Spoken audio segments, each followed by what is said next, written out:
एक बेकार आध्यात्मिक जड़ से एक पल में दिव्य जड़ बन जाना। लोग मजाक में मुझे तलवार मास्टर कहते हैं, लेकिन मुझे अचानक लगता है कि उंगली उठाने से भी तलवार की जबरदस्त एनर्जी निकलती है। यह सब एक जादुई खूबी की वजह से है। जब भी कोई मेरी तारीफ करता है तो वह चीज सच हो जाती है जिसकी वह तारीफ कर रहा है। 18 साल पहले मैं एक काल्पनिक दुनिया में चला गया था और मेरे गुरु ने मुझे एक पहाड़ के नीचे पाया और पाला पोसा। हालांकि क्योंकि संप्रदाय ने 30 साल से आध्यात्मिक जड़ वाला कोई शिष्य नहीं दिया था, इसलिए अगले ही दिन ऊंचे संप्रदाय वाले किसी को संप्रदाय को खत्म करने के लिए भेज देंगे। मेरे सिर्फ 5 साथी शिष्य नतीजों के डर से, पारिवारिक मामलों के बहाने हमारे गुरु को अलविदा कह चुके हैं और आंगन में तोड़फोड़ कर चुके हैं। कुछ भी कीमती ना पाकर वे बड़बड़ाते हुए पहाड़ से नीचे चले गए। सिर्फ मैं, जिसके पास जाने के लिए कोई जगह नहीं है, अपने बूढ़े गुरु के साथ संप्रदाय की शान के खोने का दुख मनाता हुआ बचा हूं। लेकिन मैं एक साधु के तौर पर अपना फर्ज निभाऊंगा। भले ही कल पंथ खत्म हो जाए, मैं फिर भी उठूंगा और घंटी बजाने वाली जगह की तरफ जाऊंगा। क्योंकि मेरे पास करने के लिए कुछ बेहतर नहीं था, इसीलिए मैंने सोचा कि मैं जाकर उन घंटियों को बजाऊंगा जिन्हें मैं 17 साल से बजा रहा था। एक आखिरी बार घंटी बजाने वाली जगह पर हर 10 फीट पर एक हथेली के साइज की लोहे की घंटी थी। ये ऊंचे पंथ से मिले तोहफे थे और सिर्फ बहुत काबिल शिष्य ही इन्हें तोड़ सकते थे, जिनकी आध्यात्मिक जड़ें बहुत गहरी हों। चारों ओर देखने पर आगे की लाइन में 80 टूटी हुई लोहे की घंटियां हमारे पंथ की पुरानी शान का सबूत थीं। फिर भी 17 साल बजने के बाद मेरे सामने वाली घंटी बिना एक भी दरार के बिल्कुल सही सलामत थी। मैं बस बड़बड़ाता रहा और बजाता रहा। जैसे ही घंटी बजी, मेरे गुरु ली चांगशेंग मुझे पीछे हटते हुए देख रहे थे, बार बार आहें भर रहे थे। अगर तुम्हारी समझदारी और मेहनत से तुम्हारी आध्यात्मिक जड़ें होती तो तुम बहुत ऊंचाइयों तक पहुंच जाते। तुम्हें कोई रोक नहीं सकता था। अफसोस है। उसकी आंखें धुंधली हो गईं और वह उदास होकर मुड़ गया। लेकिन जैसे ही उसने बोलना खत्म किया, जब मैं घंटी बजा रहा था, मुझे अचानक अपने शरीर में एक गर्माहट महसूस हुई। ऐसा लगा जैसे मेरे डैनेटियन में अचानक कुछ आ गया हो। यह एक ऐसी फीलिंग थी जो मैंने 10 साल से ज्यादा समय से महसूस नहीं की थी। उस नामुमकिन संभावना के विचार ने मुझे उत्साह से भर दिया। जब मैंने हथौड़ा उठाया और लोहे की घंटी पर एक बार फिर प्रहार किया, एक जोरदार घंटी गूंजी और मेरे मालिक, जो पहले ही मुड़ चुके थे, ने अचानक उसे सुना। जैसे ही घंटी धीमी हुई, एक हल्की सी चटकने की आवाज सुनाई दी। जैसे ही मैं बिना किसी रोक टोक के उत्साह के साथ घंटी बजाता रहा, टूटी हुई लोहे की घंटी अनगिनत टुकड़ों में टूट गई। 18 लंबे सालों के बाद आखिरकार मैंने अपनी आध्यात्मिक जड़ को जगा लिया था। मुझसे भी ज्यादा उत्साहित मेरे गुरु ली चांगशेंग थे, जो कांपते हुए मेरे पास दौड़े, जैसे उनके अपने बच्चे को किसी टॉप यूनिवर्सिटी में एडमिशन मिल गया हो। अगर संप्रदाय के पास इतने कम पैसे नहीं होते तो वे एक बड़ी दावत देकर दुनिया को खुशखबरी सुनाते। अगली सुबह ऊपरी संप्रदाय किंगयुन संप्रदाय के 2 डीकन बादलों पर आए। उनका मकसद संप्रदाय को खत्म करना था। तभी मुझे पता चला कि मेरे गुरु ली चांगशेंग असल में ऊपरी संप्रदाय किंगयुन संप्रदाय के रक्षक थे। ऊपरी संप्रदाय ने उनकी 80 से ज्यादा सालों की सेवा को ध्यान में रखते हुए उन्हें अपने पापों का प्रायश्चित करने और साधना करने के लिए किंगयुन संप्रदाय में लौटने की इजाजत दे दी। लेकिन मेरे गुरु के चेहरे पर मुश्किल से दबी मुस्कान देखकर मुझे पता था कि वे नाटक करने वाले हैं। ली चांगशेंग ने स्टीवर्ड का ऑन ऑर्डर तुरंत नहीं माना, बल्कि कहा कि सेक्ट में एक और शिष्य है जिसकी आध्यात्मिक जड़ें हैं और उसे उम्मीद थी कि स्टीवर्ड मुझे साधना के लिए किंगयुन सेक्ट में वापस ले जा सकेगा। तभी दोनों स्टीवर्ड ने अपने सुंदर युवा शिष्य को देखा और उनमें से एक ने तुरंत मेरे कंधे पर हाथ रखकर मुझे देखा। यह पक्का करने के बाद कि मेरी जड़ें वाकई आध्यात्मिक हैं, बिना कुछ कहे उन्होंने हाथ हिलाए और हमें हवा में उठा लिया। हम चारों पूरे 5 घंटे बादलों के बीच उड़ते रहे और आखिरकार अपनी मंजिल किंगयुन सेक्ट पर पहुंचे। अपने सामने बादलों से ढकी चोटियों को देखकर मैं खुद को रोक नहीं पाया और बोल पड़ा, एक झरना 3000 फीट नीचे गिरता है, जैसे मिल्की वे 9वें आसमान से गिर रही हो। मेरी बातों ने दोनों स्टीवर्ड को हैरान कर दिया। इस बात के साथ कि मेरे गुरु ने कहा कि मैंने कविता की ये 2 लाइनें 5 साल की उम्र में लिखी थीं, उन्होंने उत्साह से सुझाव दिया कि जब मैं संप्रदाय में शामिल हो जाऊं तो मुझे वेंकू पैवेलियन में शामिल होना चाहिए और शायद एक दिन मैं कन्फ्यूशियस संत बन सकूं। इसके बाद वे मुझे एक छोटी सी छोटी पर ले गए, जो उन शिष्यों के इकट्ठा होने की जगह थी जो अभी तक संप्रदाय में शामिल नहीं हुए थे। हर कोई कल की दीक्षा भोज में हिस्सा लेने का इंतजार कर रहा था। मुझे यह बताने के बाद कि कोई इंतजाम कर देगा, दोनों प्रबंधक मेरे गुरु ली चांगशेंग के साथ चले गए। जैसे ही मैंने अपने गुरु को विदा किया, मैंने अपने पीछे किसी को पूछते हुए सुना, क्या तुम नए शिष्य हो? मैं मुड़ा और एक सुंदर जवान लड़की को देखा। उसने कहा कि उसका नाम सू कियाओवेर है, जो संप्रदाय के संरक्षक की बेटी है। यह जानने पर कि मैं भी कल के भोज में शामिल हो रहा हूं, सू कियाओवेर ने मुझे रहने की जगह ढूंढने के लिए अपनी मर्जी से आगे बढ़ाया। हमारी बातचीत के दौरान मुझे पता चला कि कल की दावत का इंतजार कर रहे सभी शिष्यों की आध्यात्मिक जड़ें थीं। दावत सिर्फ शिष्यों को रैंक देने के लिए थी और आध्यात्मिक जड़ों को 7 लेवल में बांटा गया था। साधारण से लेकर बेहतर तक हर लेवल एक अलग रंग का था और शिष्य को मिलने वाली अहमियत का लेवल दिखाता था। जब सू कियाओवेर ने मुझे रहने के लिए एक साफ जगह ढूंढी तो मैंने बेशर्मी से उससे मुझे घुमाने के लिए कहा, यह कहते हुए कि मैं संप्रदाय के माहौल से जान पहचान करना चाहता हूं। जैसे ही हम घूम रहे थे, भीड़ में अचानक हंगामा मच गया। अच्छे कपड़े पहने 3 घमंडी नौजवान हमारे पास से गुजरे। सू कियाओवेर ने मुझे बताया कि ये तीनों राजवंश के राजकुमार थे, जिनकी आध्यात्मिक जड़ें शाही परिवार की कड़ी मेहनत से मजबूत हुई थीं। अफवाह थी कि उनमें से एक के पास तो स्वर्गीय स्तर की आध्यात्मिक जड़ें भी थीं। मैं इन तीनों से जलन किए बिना नहीं रह सका कि वे इतने खास पद पर पैदा हुए थे। सू कियाओवेर ने मेरी बेचैनी देखी और जल्दी से मुझे दिलासा देते हुए कहा, जलन की क्या बात है? शायद तुम चुने हुए हो, तुम्हारे पास एक टॉप ग्रेड स्पिरिचुअल जड़ है। जैसे ही उसने बोलना खत्म किया, मुझे अचानक अपने डैनेटियन में एक जानी पहचानी गर्माहट महसूस हुई। हालांकि यह गर्माहट कुछ देर के लिए थी, जिससे मुझे हैरानी हुई कि क्या मैं कुछ सोच रहा हूं। जब सू कियाओवेर ने पहले एक टॉप ग्रेड स्पिरिचुअल जड़ को जगाने की मेरी काबिलियत की तारीफ की थी, तो मुझे अपने डैनेटियन में कुछ अजीब लगा। लौटने के बाद मैंने तुरंत अपनी आंखें बंद कर लीं और पालथी मारकर बैठ गया। यह देखने की कोशिश कर रहा था कि क्या मैं अपने डैनेटियन में क्या हो रहा है। बेशक मुझे कुछ नहीं मिला। मैंने तो फॉर्मल साधना भी शुरू नहीं की थी। भले ही मेरे पास एक स्पिरिचुअल जड़ थी, मैं एक आम इंसान से अलग नहीं था। अगली सुबह सेक्ट स्क्वायर में घंटी बजी, शिष्यों को बुलाया गया। स्पिरिट बैंक्वेट के रास्ते में मैं अपनी इकलौती पुरानी जान पहचान वाली सू कियाओ से टकरा गया। स्क्वायर पहुंचने पर हमने एक दिल दहला देने वाला नजारा देखा।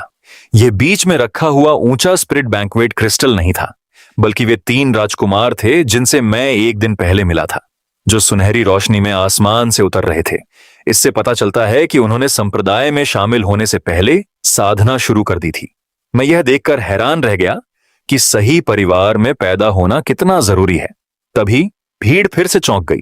एक और आसमान से उतर आया है। यह लिन किंगस्यू थी, इविल ब्लू डायनेस्टी की नई पवित्र युवती। उसकी एंट्री पिछले 3 राजकुमारों जैसी ही थी। फर्क यह था कि लिन किंगस्यू के पास एक ऐसा औंदरा था जिससे कोई नहीं मिल सकता था।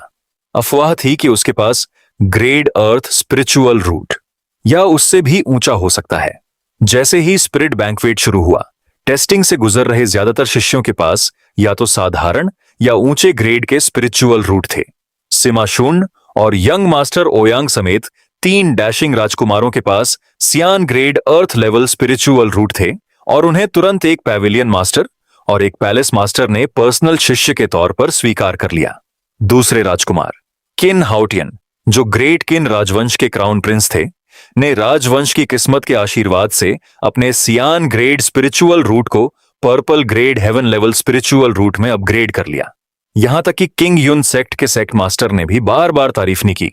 इस बच्चे का भविष्य अच्छा है। पवित्र युवती लिन किंग अक्स्यू का अगला टेस्ट और भी हैरान करने वाला था। उसने राजवंश की किस्मत पर भरोसा नहीं किया, बल्कि सेक्ट मास्टर्स के उलट सीधे purple grade heaven level spiritual root के लिए पॉजिटिव टेस्ट किया। लिंजन सेक्ट मास्टर्स की खुशी के उलट किन हाउटियन, जिसके पास भी हेवन ग्रेड स्पिरिचुअल रूट था, के हाव भाव में थोड़ा बदलाव दिखा, जबकि सिमा झुन और यंग मास्टर ओयांग अपनी निराशा छिपा नहीं सके। उन्हें लगा था कि वे पहले से ही टॉप पर हैं, लेकिन अचानक हेवन ग्रेड स्पिरिचुअल रूट वाले 2 और टैलेंटेड लोग एक के बाद एक सामने आ गए। जब बड़े स्टीवर्ड ने लिन मोहेंग का नाम पुकारा तो मैं घबराकर स्पिरिट टेस्टिंग क्रिस्टल के पास गया। मुझे इस बात की परवाह नहीं थी कि मेरी स्पिरिचुअल जड़ हाई ग्रेड है या लो ग्रेड। मैं इस बात से हैरान था कि मुझे इन 4 चमत्कारों के बाद क्यों रखा गया था। अजीब नजरों से मुझे घूर रही शांत भीड़ को देखकर मेरा बढ़ा हुआ हाथ ऐसा लगा जैसे वह किसी कैक्टस को छू रहा हो। जब मेरी हथेली ने आखिरकार क्रिस्टल को छुआ तो वह गहरे ग्रे रंग से चमक उठा, जो एक नश्वर स्पिरिचुअल जड़ को दिखाता था। देखने वालों ने सिर हिलाया और आह भरी, क्या नश्वर और जीनियस में यही फर्क है। थोड़ी दूर पर सू कियाओएर ने अपनी मुट्ठियां भींच लीं। उसके चेहरे पर अफसोस था, लेकिन कुछ ही पल बाद क्रिस्टल का रंग तेजी से बदल गया। ग्रे से सफेद और पीले रंग में चमकते हुए फिर नारंगी रंग पर रुक गया। बस कुछ ही सांसों में मेरी स्पिरिचुअल जड़ की क्वालिटी स्पिरिचुअल बॉडी लेवल तक पहुंच गई। भीड़ हांफने लगी, मुझसे जलन करने लगी कि मैं उस संप्रदाय का मुख्य शिष्य बन गया हूं। जैसे ही एल्डर स्टीवर्ड मेरे टेस्ट के रिजल्ट बताने वाले थे, मेरे हाथ के नीचे रखे क्रिस्टल का रंग फिर से बदलने लगा। पहले ऑनरेन से सियान हो गया। इससे नीचे देख रहे 2 राजकुमारों के होश उड़ गए। लेकिन जब क्रिस्टल पर सियान रंग पूरी तरह से पर्पल रंग में बदल गया तो पूरा स्पिरिट टेस्टिंग स्क्वायर आखिरकार खुशी से झूम उठा। हेवनली ग्रेड स्पिरिचुअल रूट वाला एक और चमत्कार कहीं से भी प्रकट हो गया। घमंडी किन हाउटियन भी कांप गया। उसने इस हेवनली ग्रेड स्पिरिचुअल रूट को मुश्किल से जगाने के लिए राजवंश की पूरी दौलत खर्च कर दी थी। मैंने बिना किसी बैकग्राउंड के इसे इतनी आसानी से हासिल कर लिया था। हालांकि आखिरकार हर कोई बहुत ऊपरी था। मेरे हाथ में रखे पर्पल क्रिस्टल से एक जादुई लाल रोशनी निकलने लगी। इस पल पूरी दुनिया उबल पड़ी। विशाल स्पिरिट टेस्टिंग प्लाजा कांपने लगा। जमीन पर कंकड़ भी हिलने लगे। सिर्फ एक टॉप ग्रेड स्पिरिचुअल रूट के जन्म से ही ऐसी एनोमलीज हो सकती हैं। यहां तक कि सेक्ट लीडर ने भी सांस लेने की हिम्मत नहीं की और 3 जोरदार घंटियां बजीं। ये पंथ की सबसे ऊंची चोटी पर लगी पुरखों की घंटियां थीं। पुरखों की घंटी के 3 बार बजने का मतलब था कि पंथ में एक टॉप ग्रेड आध्यात्मिक जड़ का जन्म हुआ है। जैसे ही स्पिरिट टेस्टिंग क्रिस्टल पूरी तरह से लाल हो गया, भीड़ में मौत जैसी खामोशी के बाद पहले कभी नहीं हुई ऐसी सांसें फूट पड़ी। अलग थलग और बेपरवाह लिन, किंगक्सू सहित सभी का चेहरा पीला पड़ गया और वे कांपते हुए मुझे घूरने लगे। किंगयून पंथ के मास्टर ने धीरे से कहा, हमारा किंगयून पंथ एक चमत्कार पैदा करने वाला है। लेकिन अगले ही पल स्थिति एकदम बदल गई। लाल क्रिस्टल ने सीधे आसपास की आध्यात्मिक ऊर्जा में कंपन पैदा कर दिया। जो शिष्य पहले से ही साधना कर रहे थे, उन्हें अचानक लगा कि उनके शरीर फट रहे हैं। उनकी आध्यात्मिक ऊर्जा लगभग खत्म हो रही है। पंथ के मास्टर को सबसे पहले पता चला कि कुछ गड़बड़ है। वह तुरंत उड़ गए, हवा में हाथ की मोहरें बनाई और एक जादू किया, जिससे क्रिस्टल के आसपास के इलाके में रोशनी के लिए शीशे में एक काल्पनिक छवि बन गई। तभी बेकाबू आध्यात्मिक एनर्जी स्थिर हुई। सबको उत्साह से टॉप ग्रेड आध्यात्मिक जड़ चिल्लाते हुए देखकर, बड़ों की आंखों में इच्छा की आग देखकर, हजारों में एक बार होने वाली घटना कहते हुए, तीनों राजकुमारों को उदास चेहरों के साथ और लिन किंगजू को कांपती पलकों और भींची मुट्ठियों के साथ देखकर मैं भी बहुत खुश हुआ। 18 साल तक दुनिया में रहने के बाद मैं आखिरकार इस दुनिया में एक चमत्कार बन गया था। दूर खड़ी सू कियाओएर भी उत्साह और गर्व से भरी हुई थी। यह नतीजा ठीक वैसा ही था जैसा उसने कल अंदाजा लगाया था। थोड़ी देर बाद जियांगनान और जियांगबेई के 2 डीकन आखिरकार मेरे गुरु के साथ आ गए। यह देखकर कि उनके शिष्य ने एक टॉप ग्रेड आध्यात्मिक जड़ जगा दी है, ली चांगशेंग एक पल के लिए हैरान होने के बाद तुरंत हंस पड़े। उन्होंने हंसते हुए मेरा कंधा थपथपाया। मुझे पता था कि तुम बहुत टैलेंटेड हो। मैंने कहा था, बस एक टॉप ग्रेड स्पिरिचुअल रूट। अगर तुमने कोई लेजेंडरी डिवाइन स्पिरिचुअल रूट भी जगा दिया तो मुझे बिल्कुल भी हैरानी नहीं होगी। उनकी जानबूझकर बढ़ाई गई आवाज ने वहां मौजूद सभी लोगों को शर्मिंदा कर दिया। मैं पहले से ही अपने मास्टर की शेखी बघारने की आदत का आदी था। हालांकि जैसे ही मेरे मास्टर ने बोलना खत्म किया, मुझे अचानक अपने डैनेटियन में एक तेज उछाल महसूस हुआ, जैसे उसके अंदर कोई तेज आग जल रही हो। और सबकी चौकस निगाहों के नीचे मेरे हाथ में पकड़ी हुई लाल क्रिस्टल की घंटी सुनहरी रोशनी से चमकने लगी। सेक्ट का लीडर, जो हवा में सुनहरी घंटी को चला रहा था, अचानक अपना एक्सप्रेशन बदल लिया। उसने तुरंत किंगयुन सेक्ट में सभी को अपनी आवाज पहुंचाई और उन्हें तुरंत रिजुविनेटिंग सन एरे को एक्टिवेट करने का ऑर्डर दिया। तुरंत सेक्ट की सभी चोटियों से बहती रोशनी पर सवार आकृतियां निकलीं।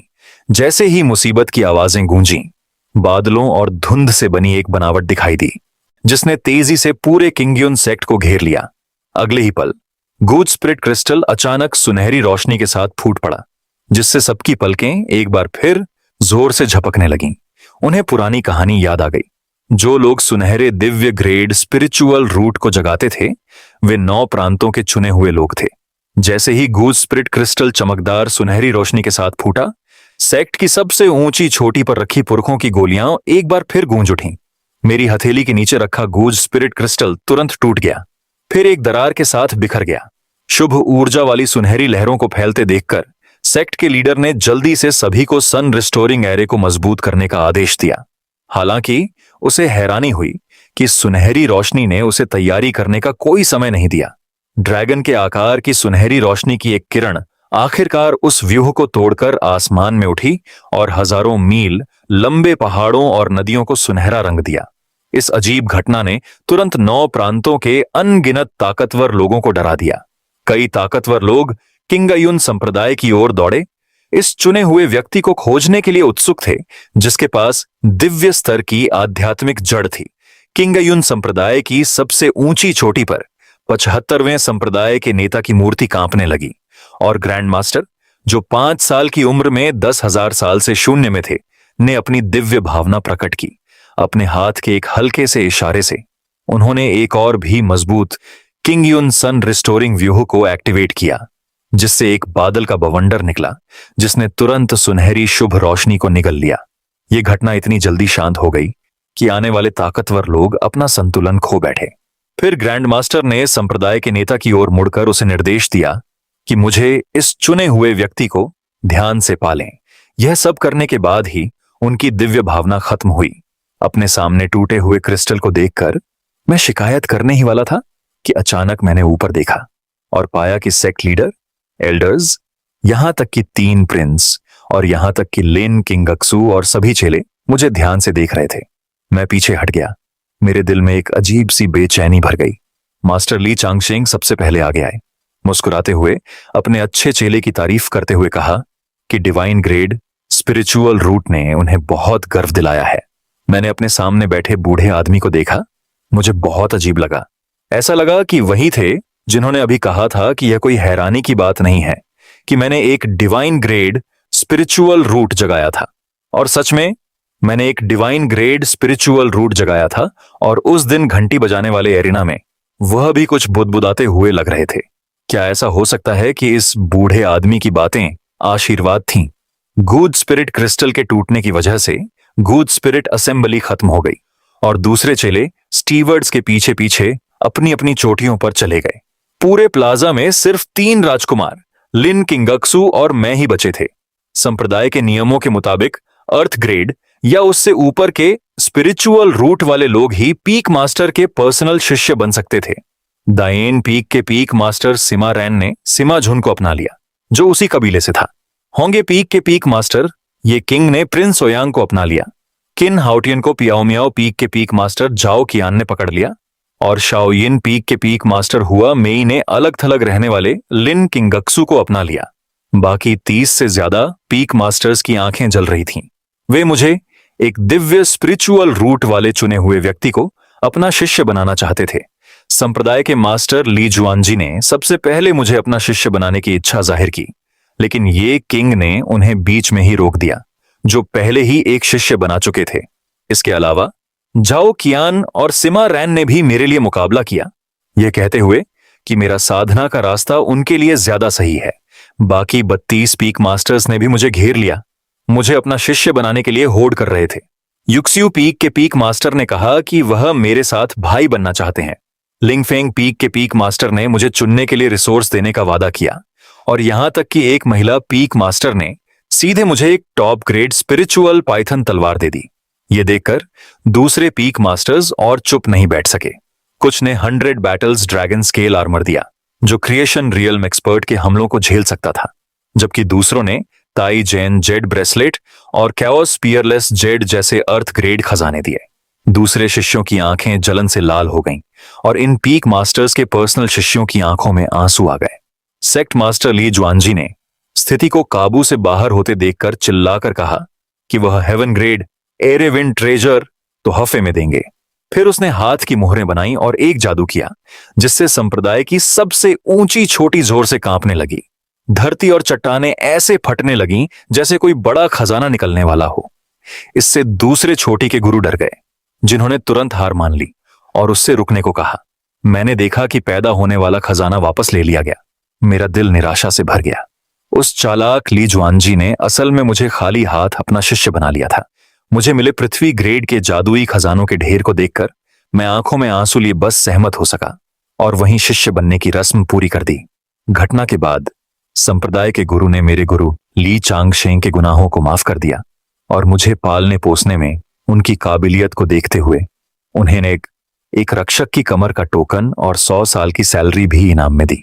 वापस मुड़कर वह दूसरे छोटी के गुरुओं को यह हिदायत देना नहीं भूले कि वे मेरे दिव्य ग्रेड आध्यात्मिक जड़ के जागने की खबर न फैलाएं। आखिर में वह मुझे उठाकर सबसे ऊंची छोटी की ओर उड़ गया और पीछे छोटी के मास्टर्स का एक ग्रुप छोड़ गया जिन्होंने खजाना खो दिया था और कोई शिष्य नहीं बनाया था। उनके चेहरे पर कड़वाहट थी और उनकी आहें बेबसी से भरी थीं। सेक्ट मास्टर ली जुआनजी ने मुझे सबसे ऊंची छोटी पर ले जाने का फैसला किया और रास्ते में मुझे सेक्ट के अलग अलग पहलुओं से मिलवाया। जैसे ही हम फ्लावर पीक के पास से गुजरे, मुझे फूलों की खुशबू के साथ एक अजीब सी खुशबू आई और मैंने आराम से ये लाइनें दोहराई। एक अजीब सा दुख और छिपा हुआ गुस्सा पैदा होता है। सेक्ट मास्टर ने मेरी तारीफ की इंसारत की और कहा कि मैं सच में चुना हुआ कहलाने का हकदार हूं, क्योंकि मैंने फ्लावर पीक मास्टर के विचारों को सच में समझ लिया है।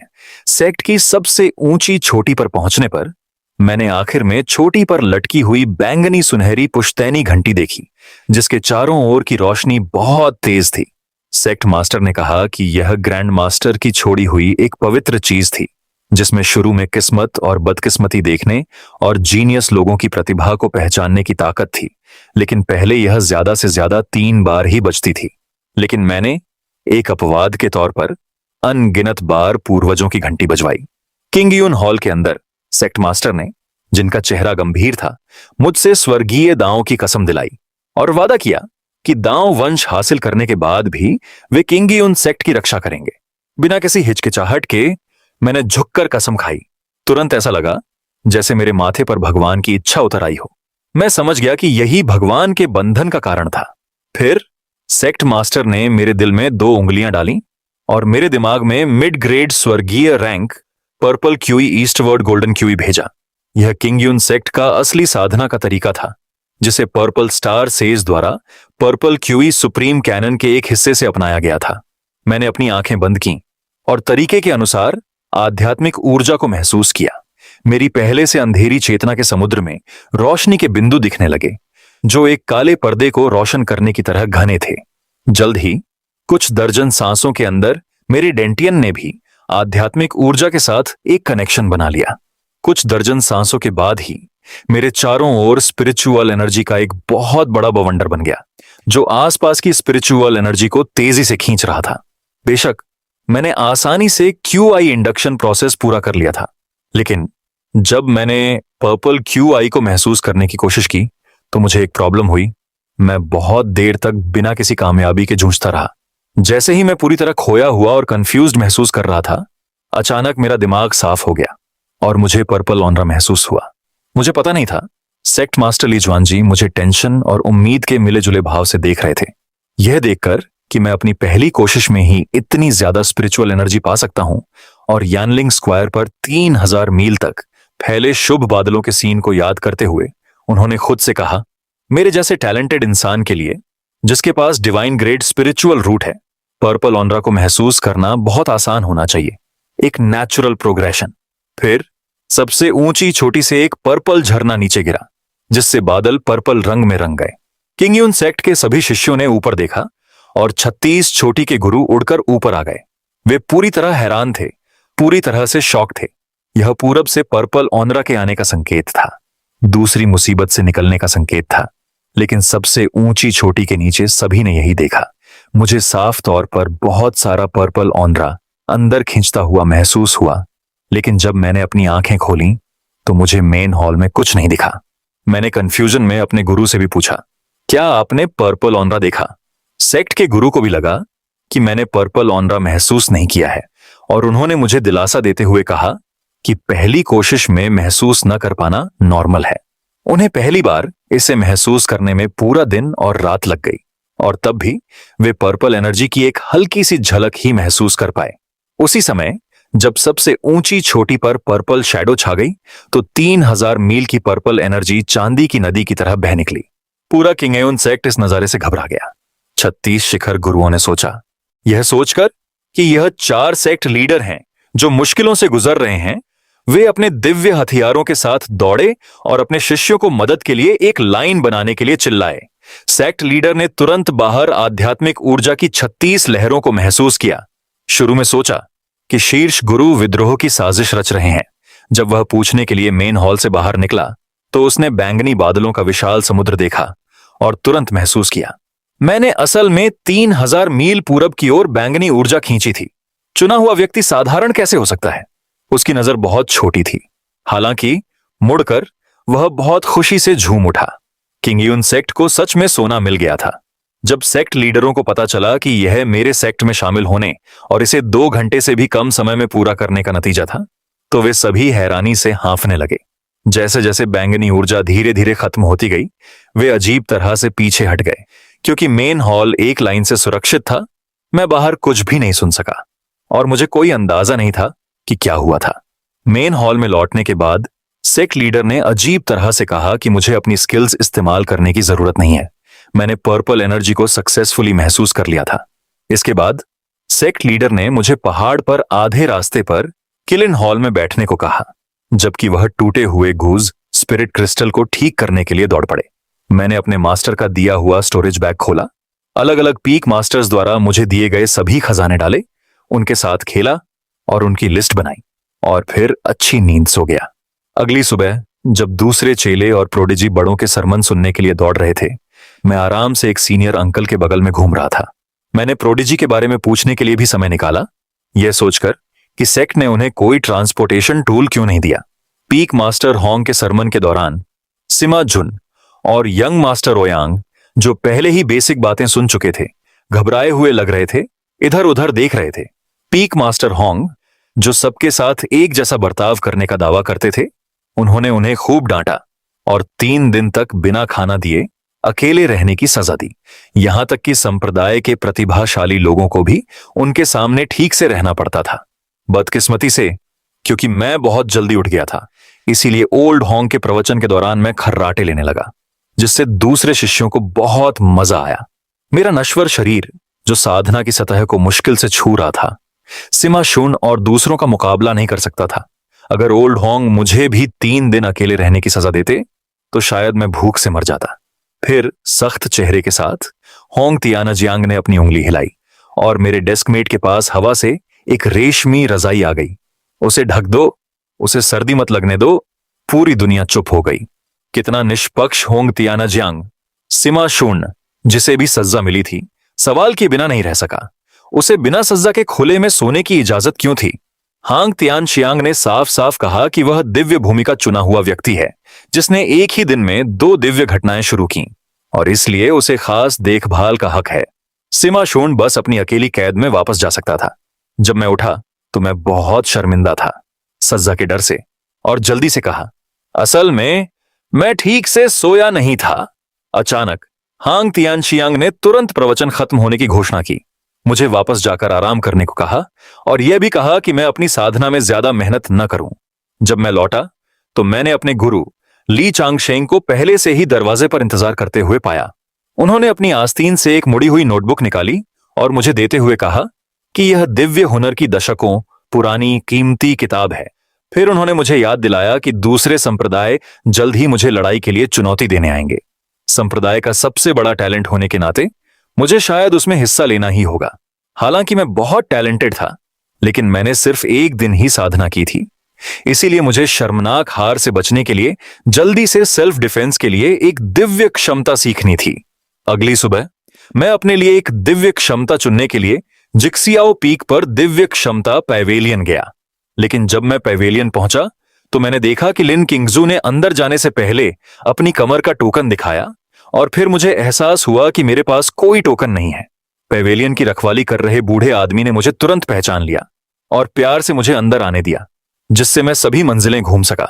मैं सीधे छठी मंजिल पर गया, जहां स्वर्गीय ग्रेड की दिव्य शक्ति छिपी हुई थी और वहां अलग अलग आकार की 7 पत्थर की मूर्तियां थीं।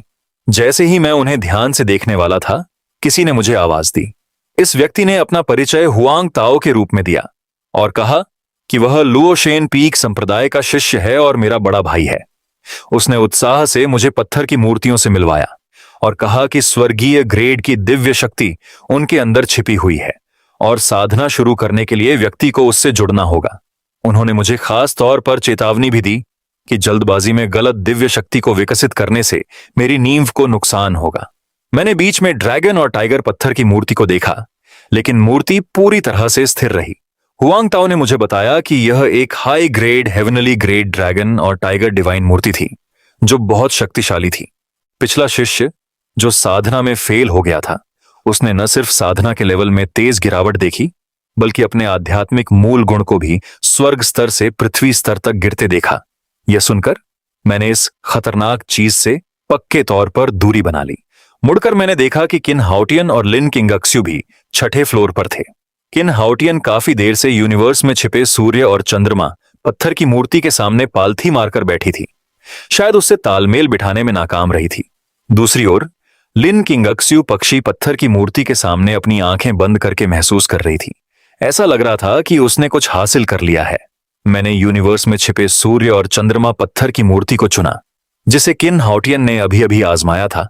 पालथी मारकर बैठ गई और उससे तालमेल बिठाने की कोशिश करने के लिए तैयार हो गई। इस बीच सबसे ऊंची चोटी पर sect master Li Juanji and Luoshen peak master Zhang Wuji पहाड़ पूजा समारोह पर चर्चा कर रहे थे। यह जानने पर कि मैं डिवाइन पावर पैवेलियन में हूं, सेक्ट मास्टर को अचानक dragon tiger divine appearance technique याद आ गई और दोनों दौड़कर वहां पहुंचे। उन्हें डर था कि मैं इस खतरनाक डिवाइन पावर को बढ़ाने का रिस्क न लूं। डिवाइन पावर पैवेलियन के बाहर पहुंचने पर हुआंग ताओ बाहर आया और उन्हें बताया कि मैंने यूनिवर्स में छिपे हुए सन एंड मून का रास्ता चुना है, और आखिरकार दोनों ने राहत की सांस ली। झांग वूजी ने मजाक में कहा कि dragon tiger divine appearance technique के अलावा दूसरी सुपरनैचुरल एबिलिटीज से कोई अजीब घटना नहीं हो सकती, जिससे ली शुआनजी को तसल्ली हुई। लेकिन जैसे ही उसने बोलना खत्म किया, डिवाइन एबिलिटीज पैवेलियन से एक भिन भिनाने जैसी आवाज आई और एक अजीब उतार चढ़ाव बाहर की ओर फैल गया। मैं यूनिवर्स में छिपे हुए सन एंड मून पत्थर की मूर्ति के सामने पालथी मारकर बैठा ही था कि मुझे उसके अंदर के उतार चढ़ाव मेरे दिल की धड़कन से मिलते हुए महसूस हुए।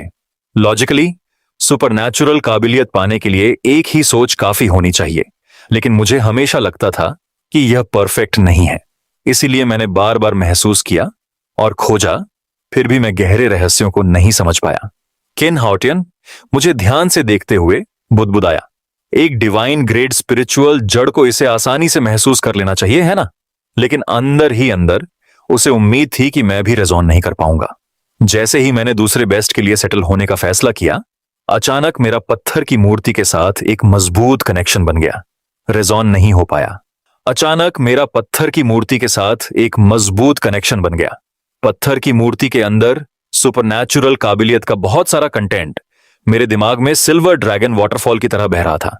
जैसे ही पत्थर की मूर्ति जोर से कांपने लगी और तेज गर्जना करने लगी, किन हाउटियन और लिन किंगक्सू तुरंत चौंक गए और हैरान रह गए। डिवाइन पावर पैवेलियन के बाहर सेक्ट मास्टर ली जुआनजी और बाकी दो ने उतार चढ़ाव देखा।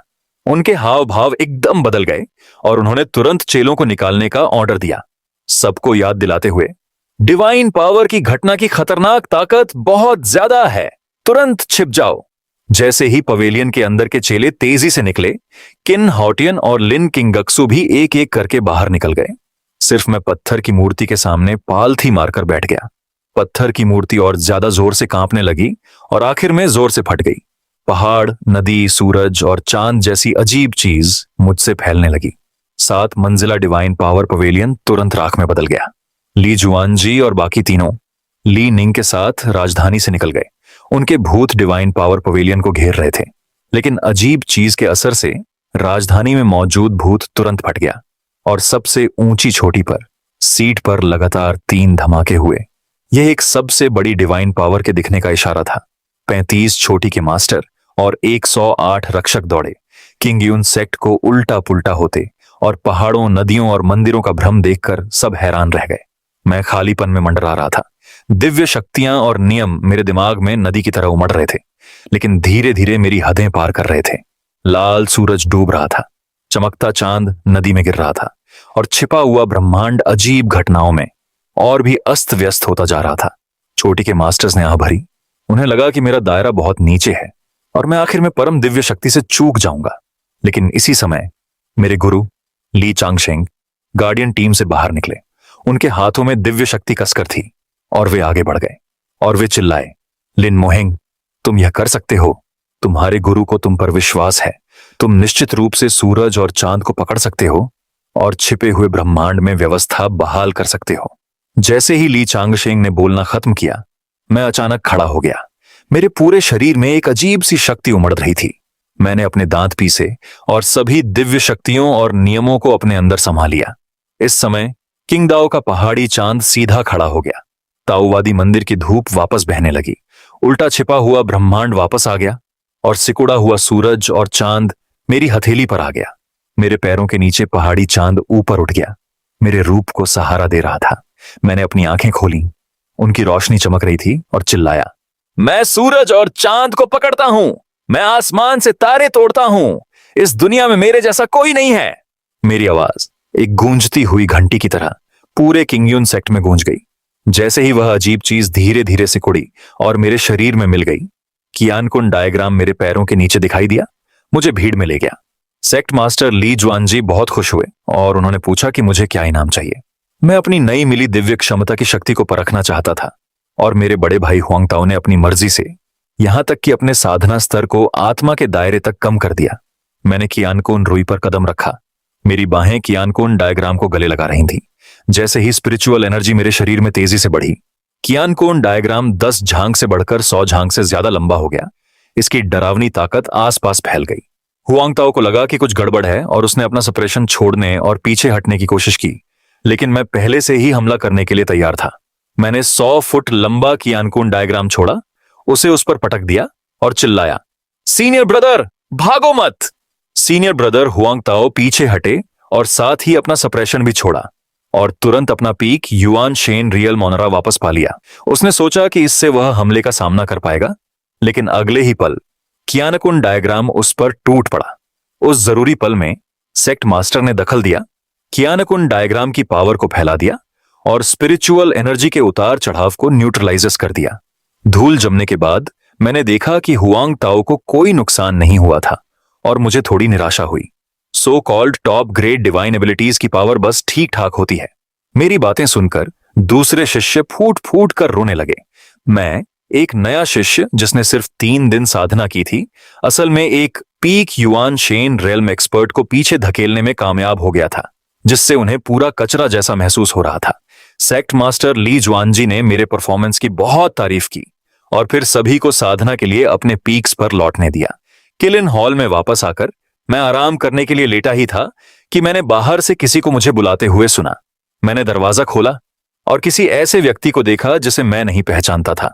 पूछने पर मुझे पता चला कि वह सीनियर ब्रदर लू युआन थे, जिन्हें 30 साल पहले किंगयुन सेक्ट के लिए चुना गया था और अब वह छोटे से शहर यूलिन रेल्म के एक इनर शिष्य थे। वह मुझसे डैंजन पैवेलियन से लेवल 3 की अल्केमी मैन्युअल लाने के लिए कहने आया था। वह लंबे समय से लेवल 3 के अल्केमिस्ट में फंसा हुआ था। डैंजन पैवेलियन के ऊपरी लेवल में जाने के लिए कम कंट्रीब्यूशन पॉइंट्स होने की वजह से उसे संबंधित मैन्युअल नहीं मिल पा रहा था। यह देखकर कि मैं बिना किसी हिचकिचाहट के मान गया, सीनियर ब्रदर लू युआन मुस्कुराया और मेरी तारीफ की कॉलिस की। लिन मोहेंग, तुम्हारा टैलेंट बहुत बढ़िया है। तुम्हारी कल्टीवेशन स्पीड जरूर तेज होगी और तुम अनजाने में भी सफल हो सकते हो। जैसे ही उसने बोलना खत्म किया, मुझे लगा कि अभी भी कुछ गड़बड़ है, खासकर मेरा डेनेटियन, जो अचानक गर्म लगने लगा था। हालांकि अगले ही पल वह शांत हो गया। मैंने सीनियर ब्रदर लू युआन से कहा कि वह वहीं मेरा इंतजार करे और तुरंत स्पिरिट मेडिसिन पीक की ओर उड़ गया, जहां डैंजन पैवेलियन था। हेड पैवेलियन के एल्डर ने मुझे देखते ही बिना कुछ कहे मेरा बैज चेक किए या कंट्रीब्यूशन पॉइंट्स काटे बिना किताब नीचे रख दी। मैंने सबसे पहले पहली मंजिल पर अल्केमी की बेसिक बातें पढ़ी। पहले तो मुझे समझ नहीं आया, लेकिन आस पास के शिष्यों की बड़बड़ाहट सुनकर मैं एक नजर में ही समझ गया। फिर मैंने अल्केमी की किताबें पढ़ी और अचानक सब कुछ साफ हो गया। मैंने जल्दी से बेसिक बातें पूरी की और दूसरी मंजिल पर चला गया। मैंने दूसरी मंजिल पर एल्केमी की किताबें भी जल्दी से समझ लीं और सीधे तीसरी मंजिल पर गया, जहां मैंने लिन किंगक्स्यू को एक कोने में बैठे देखा, जो लेवल 3 की अल्केमी मैन्युअल को देख रही थी। उसकी भौहें सिकुड़ी हुई थीं, जैसे उसके मन में कई सवाल हों। मैंने लेवल 3 की अल्केमी मैनुअल उठाई, बिगिनर से लेकर मास्टर तक, और जल्दी से उसके रहस्य समझ गए। यहां तक कि लू युआन को जो लेवल 3 की अल्केमी टेक्निक चाहिए थी वह भी ढूंढ ली। पीछे मुड़कर मैंने देखा कि लिन किंगक्स्यू अभी भी मैनुअल के उस पेज को बार बार पलट रही थी जो नामुमकिन था। वह बार बार उसे पलट रही थी। 15 मिनट बीत चुके थे और उसे अभी भी कुछ समझ नहीं आ रहा था। मैंने प्यार से पूछने की पेशकश की, लेकिन लिन किंगजू ने बेरुखी से पूछा, आप मुझे जूनियर सिस्टर क्यों कहती हैं? हो सकता है कि वह मेरे बराबर ना हो। मैं आपकी सीनियर सिस्टर जैसी ज्यादा लगूंगी। मैंने मुस्कुराते हुए कहा, एक समय और जगह होती है ना? जो ज्यादा जानकार होता है वही टीचर होता है। मुझे खुद भी अल्केमी की कुछ जानकारी है, इसीलिए शायद मैं उसके सीखने के दौरान उसके सवालों का जवाब दे सकूं। शायद। लिन किंगजू ने मुझे अल्केमी मैनुअल अविश्वास भरी नजरों से दिया। उसे यूं ही पलटने के बाद मैंने तुरंत यिन और यांग के तालमेल और ताकत और नरमी के बैलेंस के सिद्धांत समझाना शुरू कर दिया। न सिर्फ लिन किंगजू को अचानक समझ आ गया, बल्कि सुन रहे कुछ सेक्ट के शिष्यों को भी अचानक ज्ञान मिला और वे बहुत खुश हुए। हालांकि लिन किंगजू भी मेरी जानकारी से इंप्रेस हुई, लेकिन उसने हार मानने और मेरी जूनियर सिस्टर बनने से बिल्कुल मना कर दिया। उसने मुझे एक तरफ धकेल दिया और खिड़की से उड़ गई। कुछ और अल्केमी मैनुअल लेने के बाद मैं किलिन हॉल वापस आया और लू युआन को तीसरे लेवल का अल्केमी मैनुअल दिया। वह बहुत खुश हुआ, उसने मुझे बहुत धन्यवाद दिया और चला गया। मुझे पिल रिफाइनिंग पैवेलियन से लिन किंगक्स्यू के बारे में पता चला और किसी वजह से यह जल्दी ही सेक्ट में गॉसिप बन गई। कभी यह हमारे फ्लर्ट करने के बारे में होता था, कभी यह हमारे गहरे प्यार के बारे में होता था। अफवाहें और भी ज्यादा अजीब होती जा रही थीं, जिससे मुझे घर पर लगातार 3 बार छींक आ रही थी। मुझे लगा कि कोई मेरे अच्छे लुक्स की तारीफ कर रहा है। मुझे पता ही नहीं था कि मैं सेक्ट का सबसे नया गॉसिप सेंटर बन गया हूं। बेशक, जैसे कुछ लोग सोचते थे कि लिन किंगक्स्यू और मैं एक परफेक्ट मैच हैं, वैसे ही दूसरे लोग इस बात से दुखी थे कि लिन किंगक्स्यू का फायदा उठाया गया था।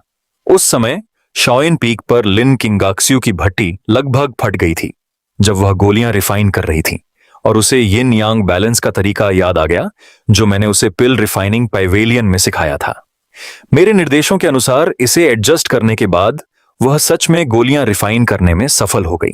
जब एक सेवक शिष्य उसके लिए खाना लाया तो उसने बाहर अफवाहों का जिक्र किया, लेकिन उसने उसे ठंडे तरीके से टोक दिया। अचानक यह नजारा पीक मास्टर हुआ मई ने देख लिया, जिसने गलती से अफवाहों को सच मान लिया और उसी रात संप्रदाय के नेता से इस पर बात करने के लिए सबसे ऊंची चोटी पर भाग गया। असल में किंगयून पैलेस मास्टर और दूसरे 35 पीक मास्टर पहले ही इकट्ठा हो चुके थे और लिन किंगक्स्यू के साथ मेरे रिश्ते पर बात कर रहे थे। जब हुआ मई आई तो यह पक्का हो गया कि अफवाहें सच थीं। जैसे ही सब उत्साहित हो रहे थे, उन्होंने सुना कि लिन किंगक्स्यू किंगलेंग पाथ की साधना करती है, जो अगर वह कुछ भी गलत करती तो उसकी नींव को नष्ट कर देता। इसीलिए उन्होंने मुझे सावधान रहने की याद दिलाने के लिए सेक्ट मास्टर को भेजने का फैसला किया। उस समय मैं किलिन पैलेस में कीमिया के ग्रंथों को देख रहा था। तभी लिन किंगक्सू अचानक आ गई। उसने मुझे एक व्हाइट एम्परर जेड लोटस दिया, जो हर 50 साल में सिर्फ एक बार खिलता है, और कहा कि यह कीमिया पर मेरे गाइडेंस के लिए एक थैंक यू गिफ्ट है। मैंने इसे यूं ही लेने का सोचा, लेकिन अचानक कमल रोशनी की एक धारा में बदल गया और मेरे शरीर में घुस गया। तुरंत मुझे लगा कि मेरी स्पिरिचुअल एनर्जी का फ्लो लगभग 10% बढ़ गया है।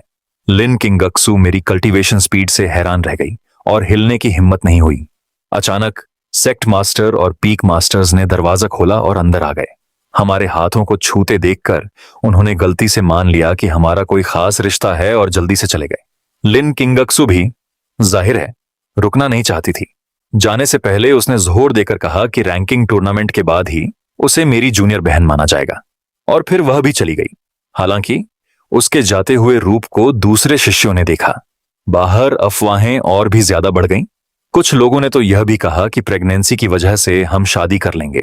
उस रात देर से सेक्ट लीडर अकेले मेरे पास आया और खास तौर पर लिन किंगक्स्यू के साथ मेरे रिश्ते के बारे में पूछा। मैंने आधा हंसते हुए और आधा रोते हुए बताया कि मैंने उसे सिर्फ अल्केमी में गाइड किया था और मेरा कोई और रिश्ता नहीं था। तभी सेक्ट लीडर को एहसास हुआ कि यह एक गलतफहमी थी। इस बीच लिन किंगक्स्यू भी शाओयिन पीक के पीक मास्टर को चीजें साफ करने की पूरी कोशिश कर रही थी। अपनी इज्जत खराब होने के डर से उसने अफवाहों को दूर करने के लिए एक ड्यूल का इस्तेमाल करने का भी फैसला किया। अगली सुबह मैं चोटी पर साधना कर रहा था जब लिन किंगक्स्यू अचानक उड़कर आई, अपनी तलवार निकाली, मेरी तरफ तान दी और आसपास के शिष्यों का ध्यान आकर्षित करने के लिए जानबूझकर जोर से बोली। संप्रदाय, सेक्ट के शिष्य सचमुच तरह तरह की बातें करने लगे। कुछ लोगों को लगा कि हम दोनों का प्यार नफरत में बदल गया है। चर्चा इतनी बढ़ गई कि कुछ लोगों ने मुझे खुलकर घटिया और बेवफा अमुष्य आदमी तक कह दिया। महिला शिष्याएं तो गुस्से से भर उठीं और मुझे पीटने तक आ पहुंची। इस दौरान दानजिंग मंडप, अल्केमी शास्त्र भवन के कुछ शिष्यों ने मेरी सच्चाई बताने की कोशिश की, लेकिन किसी ने उनकी बात पर विश्वास नहीं किया। मैंने भी आंखें बंद कर लीं और सोचा कि लिन चिंगशवे अगर मुझे एक तलवार मारकर अपना गुस्सा निकालना चाहती है तो निकाल लें। बेशक मैं किसी को यह कभी नहीं बताने वाला था कि मैंने अपने कपड़ों के अंदर 100 युद्धों वाला ड्रैगन स्केल कवच पहन रखा है। सौभाग्य से उसी समय संप्रदाय के प्रमुख ली श्वानजी वहां पहुंच गए। उन्होंने सबके सामने मेरे और लिन चिंगशवे के बीच हुई सारी गलतफहमियां साफ कर दी। उन्होंने न केवल तमाशा देख रहे सभी शिष्यों को वहां से हटाया, बल्कि अफवाहें फैलाने वाले शिष्यों को भी स्वयं जाकर दंड स्वीकार करने का आदेश दिया। शांत होने के बाद लिन किंगक्स्यू शर्म से चला गया। फिर सेक्ट लीडर मुझे किंगयून हॉल ले गया और बताया कि अगले दिन अलग अलग सेक्ट्स अपना सम्मान देने आएंगे। असल में किन हाउटियन और लिन किंगक्स्यू हमें रिप्रेजेंट करने वाले थे, लेकिन बदकिस्मती से वान जियानजोंग ने एक चमत्कार को उभरते हुए देखा था, इसलिए मेरे लिए इस चमत्कार के लिए आना जरूरी था। हालांकि मेरी दिव्य ग्रेड आध्यात्मिक जड़ को सामने आने से बचाने के लिए सेक्ट लीडर ने मुझे एक हेवन कंसीलिंग मिरर दिया। कहा जाता है कि यह मिरर क्रिएशन मिरर लेवल से नीचे दिव्य भावना का पता लगाने को रोक सकता है। इस बीच सबसे ऊंची चोटी के नीचे मेरा बड़ा भाई लू युआन मेहनत से गोलियां रिफाइन कर रहा था। उसने मेरे लाए हुए 3rd ग्रेड पिल एसेंस के सिर्फ पहले 5 पेज ही पढ़े थे, फिर भी उसे यकीन था कि वह 3rd ग्रेड पिल को रिफाइन कर सकता है। काफी बिजी टाइम के बाद भट्टी में आखिरकार वाइब्रेशन और धुआं निकलने लगा। जब धुआं छंटा तो एक वुड स्पिरिट पिल आखिरकार सक्सेसफुली रिफाइन हो गई। लू युआन बहुत खुश हुआ। अपने छोटे भाई को दोष मत दो, मैं तुम्हारी इतनी मेहरबानी के लिए तुम्हें धन्यवाद नहीं दूंगा। तुम्हारी कल्टीवेशन बहुत तेजी से आगे बढ़े और तुम्हारा दायरा बहुत तेजी से बेहतर हो, उसे इस बात का बिल्कुल पता नहीं था। मेरी कल्टीवेशन बहुत तेजी से आगे बढ़ी, मेरा दायरा तुरंत स्पीड से आगे बढ़ा, इस बात का बिल्कुल पता नहीं था। मैंने पूरे किलिन हॉल में रेस्ट रूम ढूंढने के लिए पागलों की तरह कोशिश की। पूरे हॉल में ढूंढने के बाद भी जब मुझे कोई नहीं मिला तो मैंने पहाड़ के नीचे अपने बड़े भाई लू युआन से एक उधार लेने का फैसला किया। मैं नीचे उतरा, लेकिन अचानक मुझे अपने डैनेटियन में धड़कन महसूस हुई। यह एनर्जी जो पूरब की ओर बह रही थी, अपने आप अपने सर्कुलेशन को तेज कर दिया। स्पिरिचुअल एनर्जी का एक बहाव नदी की तरह उमड़ रहा था। अगर कुछ अनएक्सपेक्टेड नहीं हुआ तो मैं इस समय अपने दायरे से बाहर निकलने वाला था। बेबस होकर मैं पालथी मारकर बैठ गया, हाथ की सील बनाते हुए। जैसे जैसे मेरी एनर्जी लगातार बढ़ती गई, वह धीरे धीरे बाहर की ओर फैलती गई। ऊपर एक पेड़ जितना सफेद बादल तेजी से सुनहरा हो रहा था, जिसमें जबरदस्त गरजने वाली ताकत थी। स्पिरिचुअल एनर्जी में उतार चढ़ाव को महसूस करते हुए सेक्ट लीडर तेजी से ऊपर चढ़ गया। यह पता चलने पर कि मैं ही आगे निकल रहा हूं, वह तुरंत पूरी तरह चौंक गया। एक मामूली स्प्लिट मिरर के टूटने से असल में बिजली की तबाही हो सकती है। सिर्फ सेक्ट में ही नहीं, बल्कि पूरी कल्टीवेशन की दुनिया में भी ऐसी बात सुनी नहीं गई थी। फिर 36 सेक्ट लीडर और अनगिनत चेले दौड़े दौड़े आए। सभी घबराकर मुझे गरजते बादलों के नीचे पालथी मारकर बैठे देख रहे थे।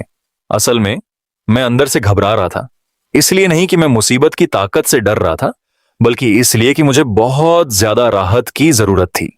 यह देखकर कि बिजली अभी तक नहीं गिरी थी, मैं चिल्लाए बिना नहीं रह सका। बिजली आओ, बिजली!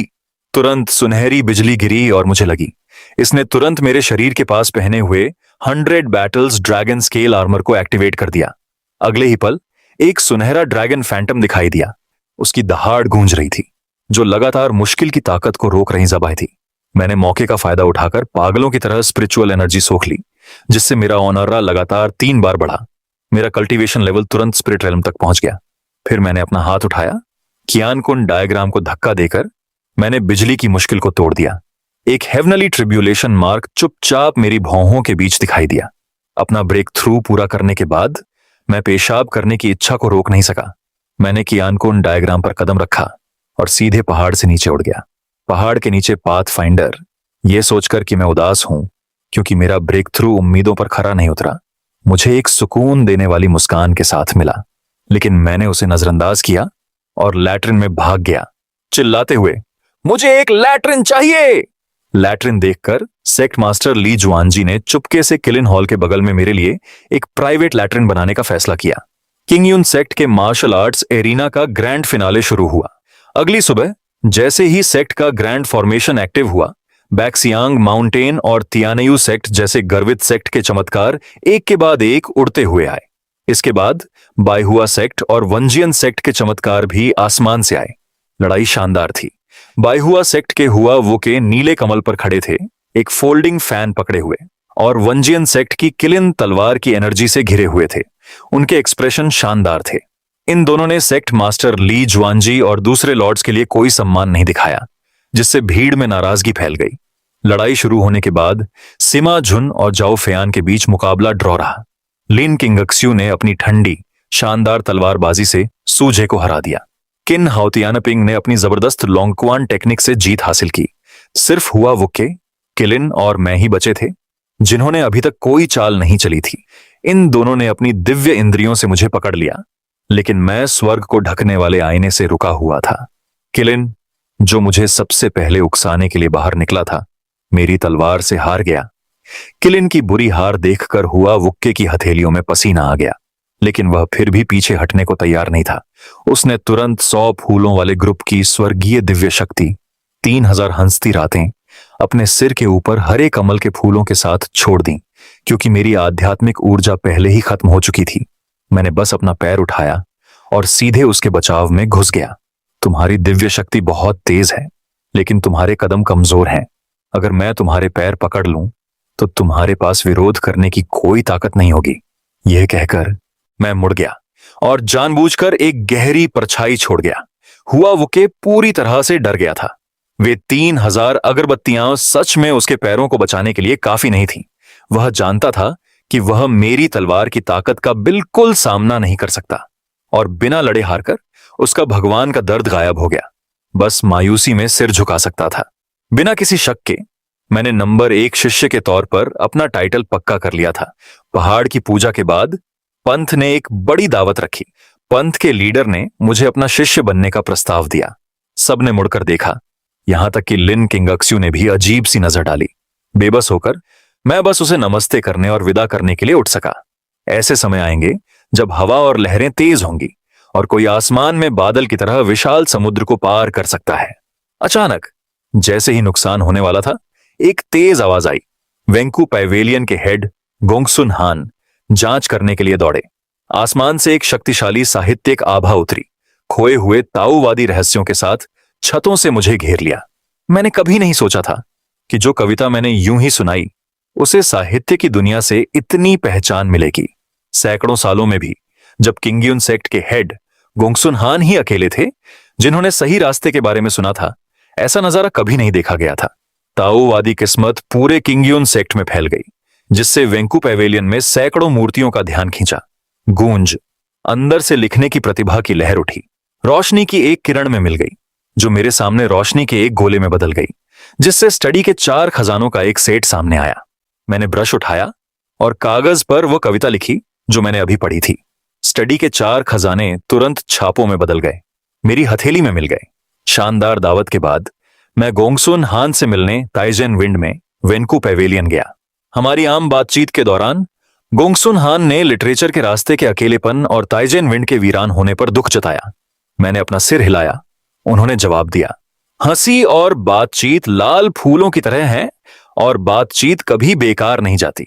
सच्चे साथी संख्या से नहीं, बल्कि रास्ते की उनकी सच्ची खोज से तय होते हैं।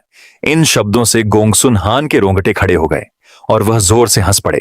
मेरे पीछे लिटरेचर के रास्ते की शुभ रोशनी धीरे से निकली और लिटरेचर के 4 खजानों की काल्पनिक तस्वीरें चमक उठीं। मुझसे ज्ञान पाकर गोंगसुन हान तुरंत समझ गए। उनके पीछे काले बादल छा गए। एक किताब ने काल्पनिक तस्वीर पर क्लिक किया, जिससे वह हवा में उठ गए। 100 विचारों वाली मूर्ति फिर से जोर से कांप उठी और रोशनी की एक किरण बादलों को चीरती हुई साफ रोशनी से भरे आसमान पर बरस पड़ी। साहित्य के रास्ते की प्रतिभा एक बार फिर बरस पड़ी, लेकिन इस बार हीरो गोंगसुन हान था। पूरे ग्रुप ने गोंगसुन हान को साहित्य और दांव के सच्चे आदमी के तौर पर सफल होते देखा। उतरने के बाद गोंगसुन हान ने शुक्रिया अदा करते हुए मुझे सिर झुकाया और साफ साफ माना कि मेरे गाइडेंस की वजह से ही वह कई सालों की बेड़ियों को तोड़ पाया। फिर उसने दिल से रिक्वेस्ट की कि मैं 3 महीने बाद साहित्य और दांव टैलेंट के ग्रैंड फेस्ट में शामिल हूं। आखिर किंगयुन ग्रुप ने करीब 300 साल से ऐसे किसी फेस्ट में हिस्सा नहीं लिया था, और अगर कोई और नहीं गया तो आरशी अब ग्रुप में उपदेश देने नहीं आएंगे। मैं मना नहीं कर सका, इसलिए मैंने सिर हिलाकर मान लिया।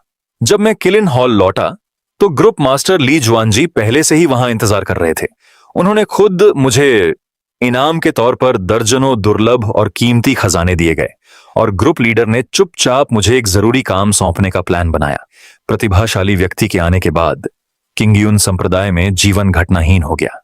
मैं हर सुबह जल्दी उठकर साधना करता, दोपहर का भोजन करता और दोपहर में या तो साधना जारी रखता या विशाल किंगयुन संप्रदाय में घूमता रहता। आराम करने के लिए विभिन्न साधना स्थलों पर जाता। पलक झपकते ही 7 दिन बीत गए। इस दिन संप्रदाय के गुरु ली जुआनजी ने गंभीर भाव से मुझे किंगयुन मुख्य हॉल में बुलाया। पहुंचने पर मुझे पता चला कि किंगयुन संप्रदाय सर्वोच्च बुजुर्ग झांग तियानशी, जिन्हें संप्रदाय के गुरु और लिन याओफेंग के नाम से भी जाना जाता है, अपने जीवन के अंत के करीब थे। यदि वह भगवान याओचेन के गुरु 9 मोड़ गहन जीवन गोली को परिष्कृत नहीं कर सके तो उन्हें सेवानिवृत्त होना होगा। लिन याओफेंग के स्वामी याओचेन को संप्रदाय में सबसे अच्छा कीमियागर माना जाता था।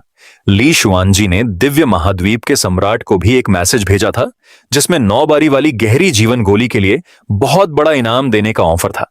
लेकिन टॉप ग्रेड गोलियां बहुत कम मिलती थीं और कुछ समय के लिए कोई भी इसे ठीक नहीं कर पाया।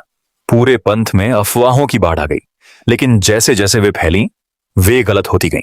जो एक शिष्य की आम बात थी वह इस दावे में बदल गई कि सीनियर भाई लू युआन मर रहे हैं।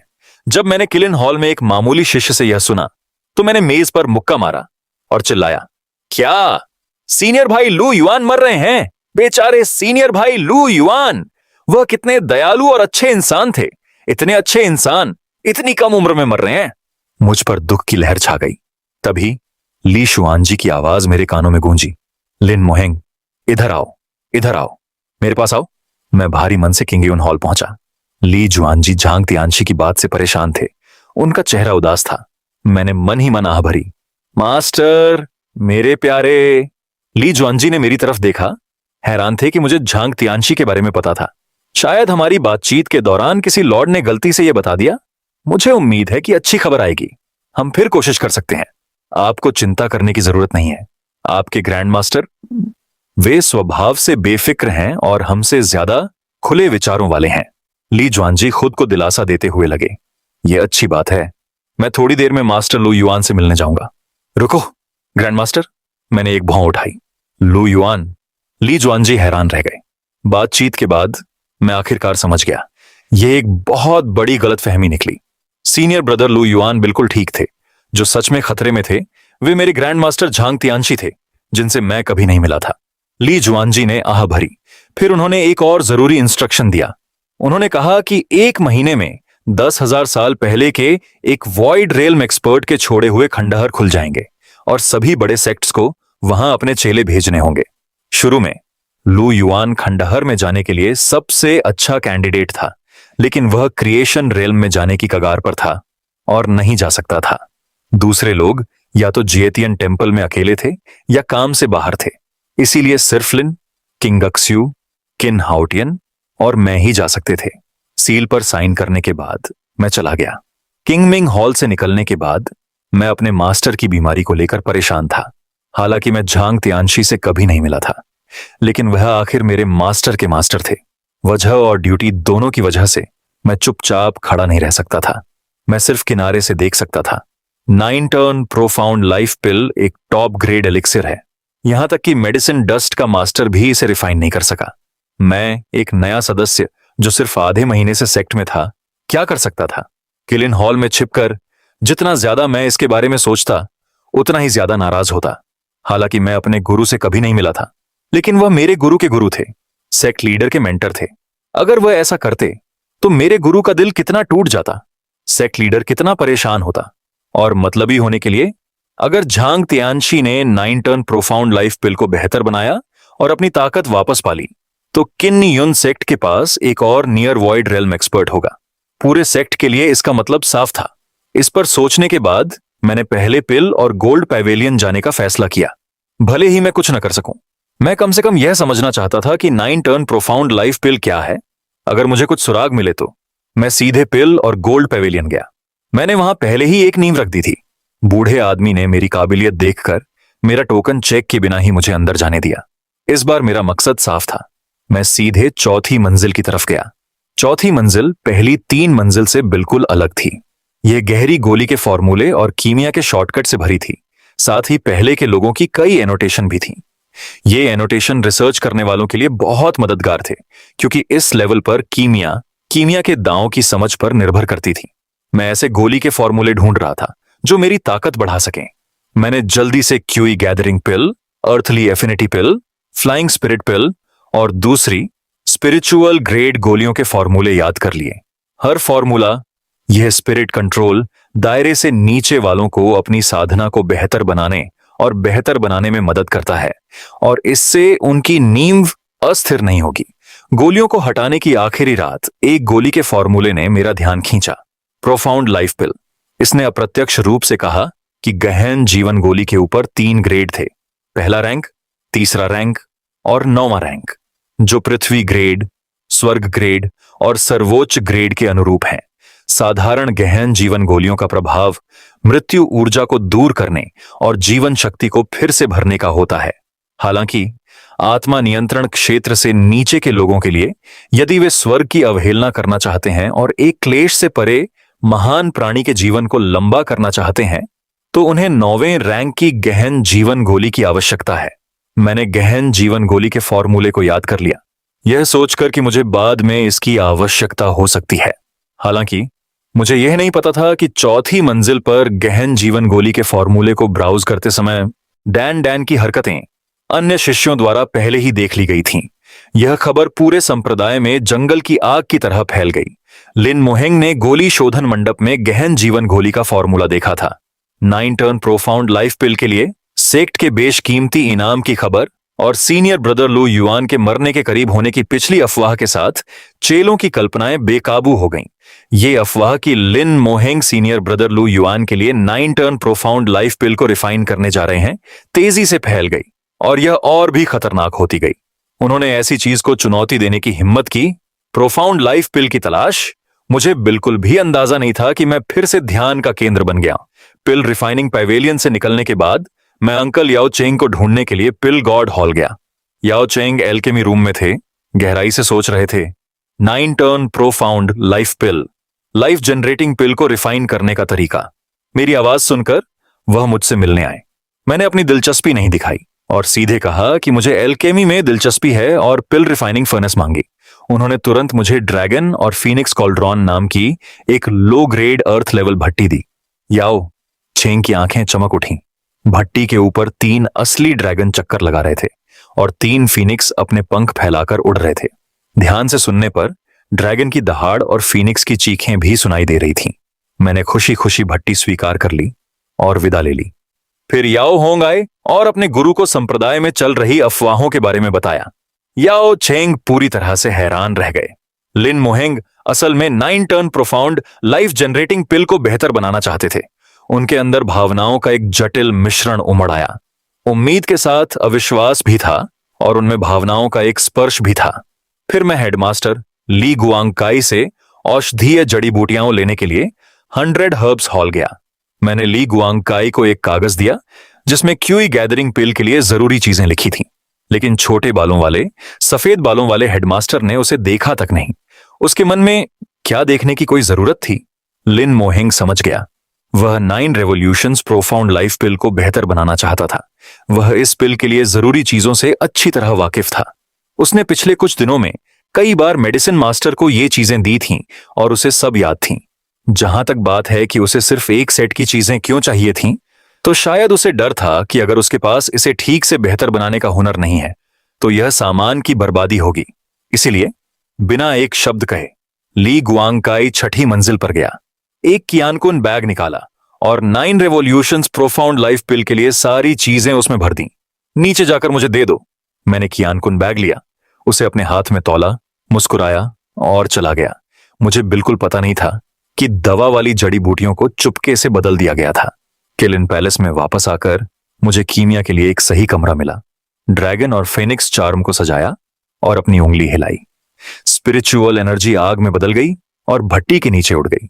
भट्टी के पूरी तरह गर्म होने से पहले मैंने धीरे से दवा वाली जड़ी बूटियों को देखा। मुझे तुरंत लगा कि कुछ गड़बड़ है। किंशियान पत्ता 800 साल पुराना था। यह फूल क्यों चमक रहा था? 3 लीफ अर्थ कोर फ्लावर में एक और पत्ता उगाया था और 2 और दवा वाली जड़ी बूटियां थीं जो मैंने पहले कभी नहीं देखी थीं। एक पल बाद मैंने अपनी जांघ पर थपकी दी। मैंने शायद 2 गोली के फॉर्मूले मिला दिए थे। यह चमत्कारी गोली को रिफाइन करने का सामान था। मास्टर ली ने दुर्लभ गोलियों को रिफाइन करने का सामान दिया था, इसलिए मैंने प्रोसेस की अपनी समझ के अनुसार उन्हें रिफाइन करना शुरू कर दिया। दुकान के बाहर ली जुआनजी और याओचेन पहले ही आ चुके थे और दुकान में घुस गए। घबराहट में मेरी हर हरकत पर नजर रख रहे थे। लू युआन और ली चांगशेंग भी आ गए और शिष्यों का एक बड़ा ग्रुप यह नजारा देखने के लिए इकट्ठा हो गया था। लू युआन को इस बात का बिल्कुल भी अंदाजा नहीं था कि उसके ठंड से मरने की अफवाह है और वह फिर भी एक्साइटेड होकर शो देख रहा था। दूसरी तरफ ली चांगशेंग गर्व और नर्वस दोनों लग रहा था। फरवरी में उसकी दुकान में रिफाइन करने के लिए इतनी सारी टॉप ग्रेड गोलियां थीं, यह कहना झूठ होगा कि वह नर्वस नहीं था।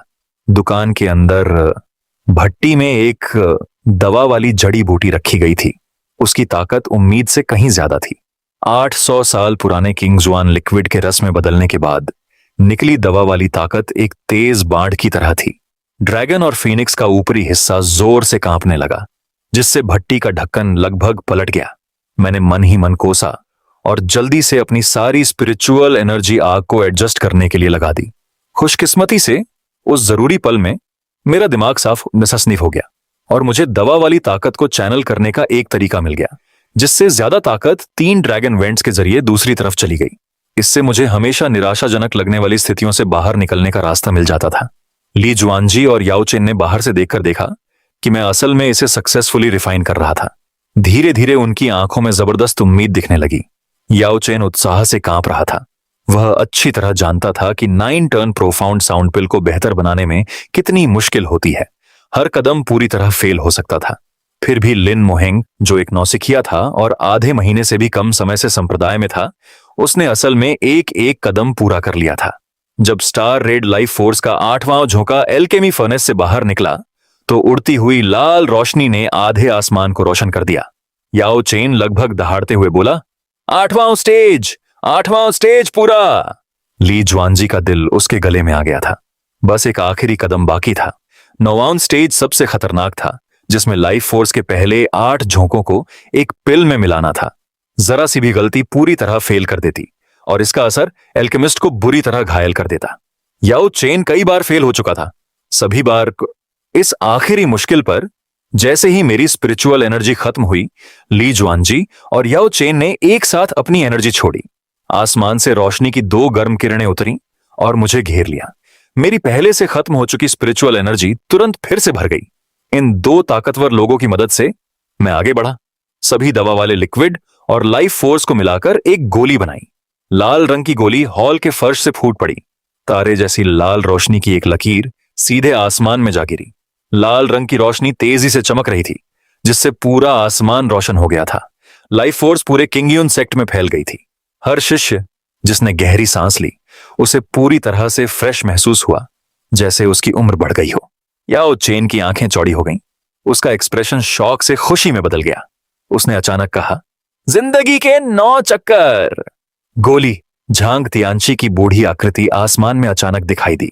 उसने कांपते हुए अपने सूखे हाथ फैलाए, गोली को अपनी हथेलियों में ऐसे पकड़ा जैसे वह कोई अनमोल खजाना हो। गोली के सार में 9 बारीक लाल लाइनों के साथ बेहिसाब एनर्जी थी। ऐसा लग रहा था कि स्वर्ग उसकी उम्र बढ़ने से बेखबर है। 9 मोड़ निलंबित जीवन गोली। झांग तियानशी की हंसी पूरे किंगयुन संप्रदाय में गूंज उठी। हर पर्वत छोटी के बीच गूंज रही थी। मैं छत के बड़े छेद से यह सब देख रहा था, पूरी तरह से हक्का बक्का। 9 मोड़ निलंबित जीवन गोली। क्या कोई गलती हुई थी? मैं क्यूई सभा की गोली को परिष्कृत कर रहा था। कोई आश्चर्य नहीं कि 2 अतिरिक्त सामग्री थी। लेकिन फिर मैंने सोचा, यह पता चला है कि मास्टर ली ने मुझे जो दिया था वह 9 मोड़ गहन जीवन गोली के लिए सामग्री थी। हे भगवान, वे वास्तव में मेरे बारे में बहुत अच्छा सोचते हैं। उन्होंने मुझे एक उच्च श्रेणी की गोली के लिए सामग्री देने का भी साहस किया। सौभाग्य से मैं इन सामग्रियों को बर्बाद नहीं करने के लिए पर्याप्त बुद्धिमान हूं। अब इसके बारे में सोचकर मैं अभी भी थोड़ा डरा हुआ हूं। उच्च श्रेणी की गोलियां, अगर मैंने इसे ठीक से नहीं संभाला होता तो यह एक आपदा हो सकती थी। सामग्री की प्रतिक्रिया मुझे और गोली को मार सकती थी। लेकिन माहौल पहले से ही इतना टेंशन वाला था कि मैं उसे समझा नहीं पा रहा था। यह एक गलतफहमी थी। इसीलिए मैंने अपने हाथ मुट्ठी में बंद किए और कहा, भले ही मैं आपसे कभी नहीं मिला मास्टर, मेरे मास्टर के प्रति आपकी मेहरबानी को नकारा नहीं जा सकता। मेरे मास्टर की मेहरबानी मेरे प्रति पहाड़ जितनी भारी है, इसलिए मेरे मन में आपके मास्टर के लिए बहुत इज्जत और प्यार होगा। ली जुआनजी और दूसरे विंड लॉर्ड्स लगभग रोने ही वाले थे। झांग तियानशी ने मेरी तरफ देखा। उसकी बूढ़ी आंखें खुशी से भर गईं। अच्छे ग्रैंड डिसाइपल, उसने कहा, मुझे बताओ कि तुम्हें क्या इनाम चाहिए। मैंने एक पल सोचा। मैं अपना कल्टीवेशन लेवल बेहतर करना चाहता हूं। मुझे हैरानी है कि क्या मास्टर के पास कोई तरीका है। झांग तियानशी ने बेमन से सिर हिलाया। उसका सूखा हाथ हवा में भींच गया और हवा से एक सुनहरी गोली निकली। क्रिएशन गोल्डन पिल, एक हेवनली ग्रेड पिल। इसकी मेडिसिनल पावर मजबूत लेकिन हल्की थी, इतनी कि जब तक मैं जेड स्पिरिट रेल्म तक नहीं पहुंच गया तब तक मुझे सहारा देती रही। इसके अलावा उसने हल्के से अपनी जीभ काटी और मुंह भर सुनहरा खून थूक कर मेरे माथे पर रख दिया। यह सुनहरा खून डूजी के जोरदार हमले को रोक सकता था, लेकिन इसका इस्तेमाल सिर्फ एक बार ही किया जा सकता था। मैंने खुशी खुशी इसे स्वीकार कर लिया और दिल से शुक्रिया अदा किया।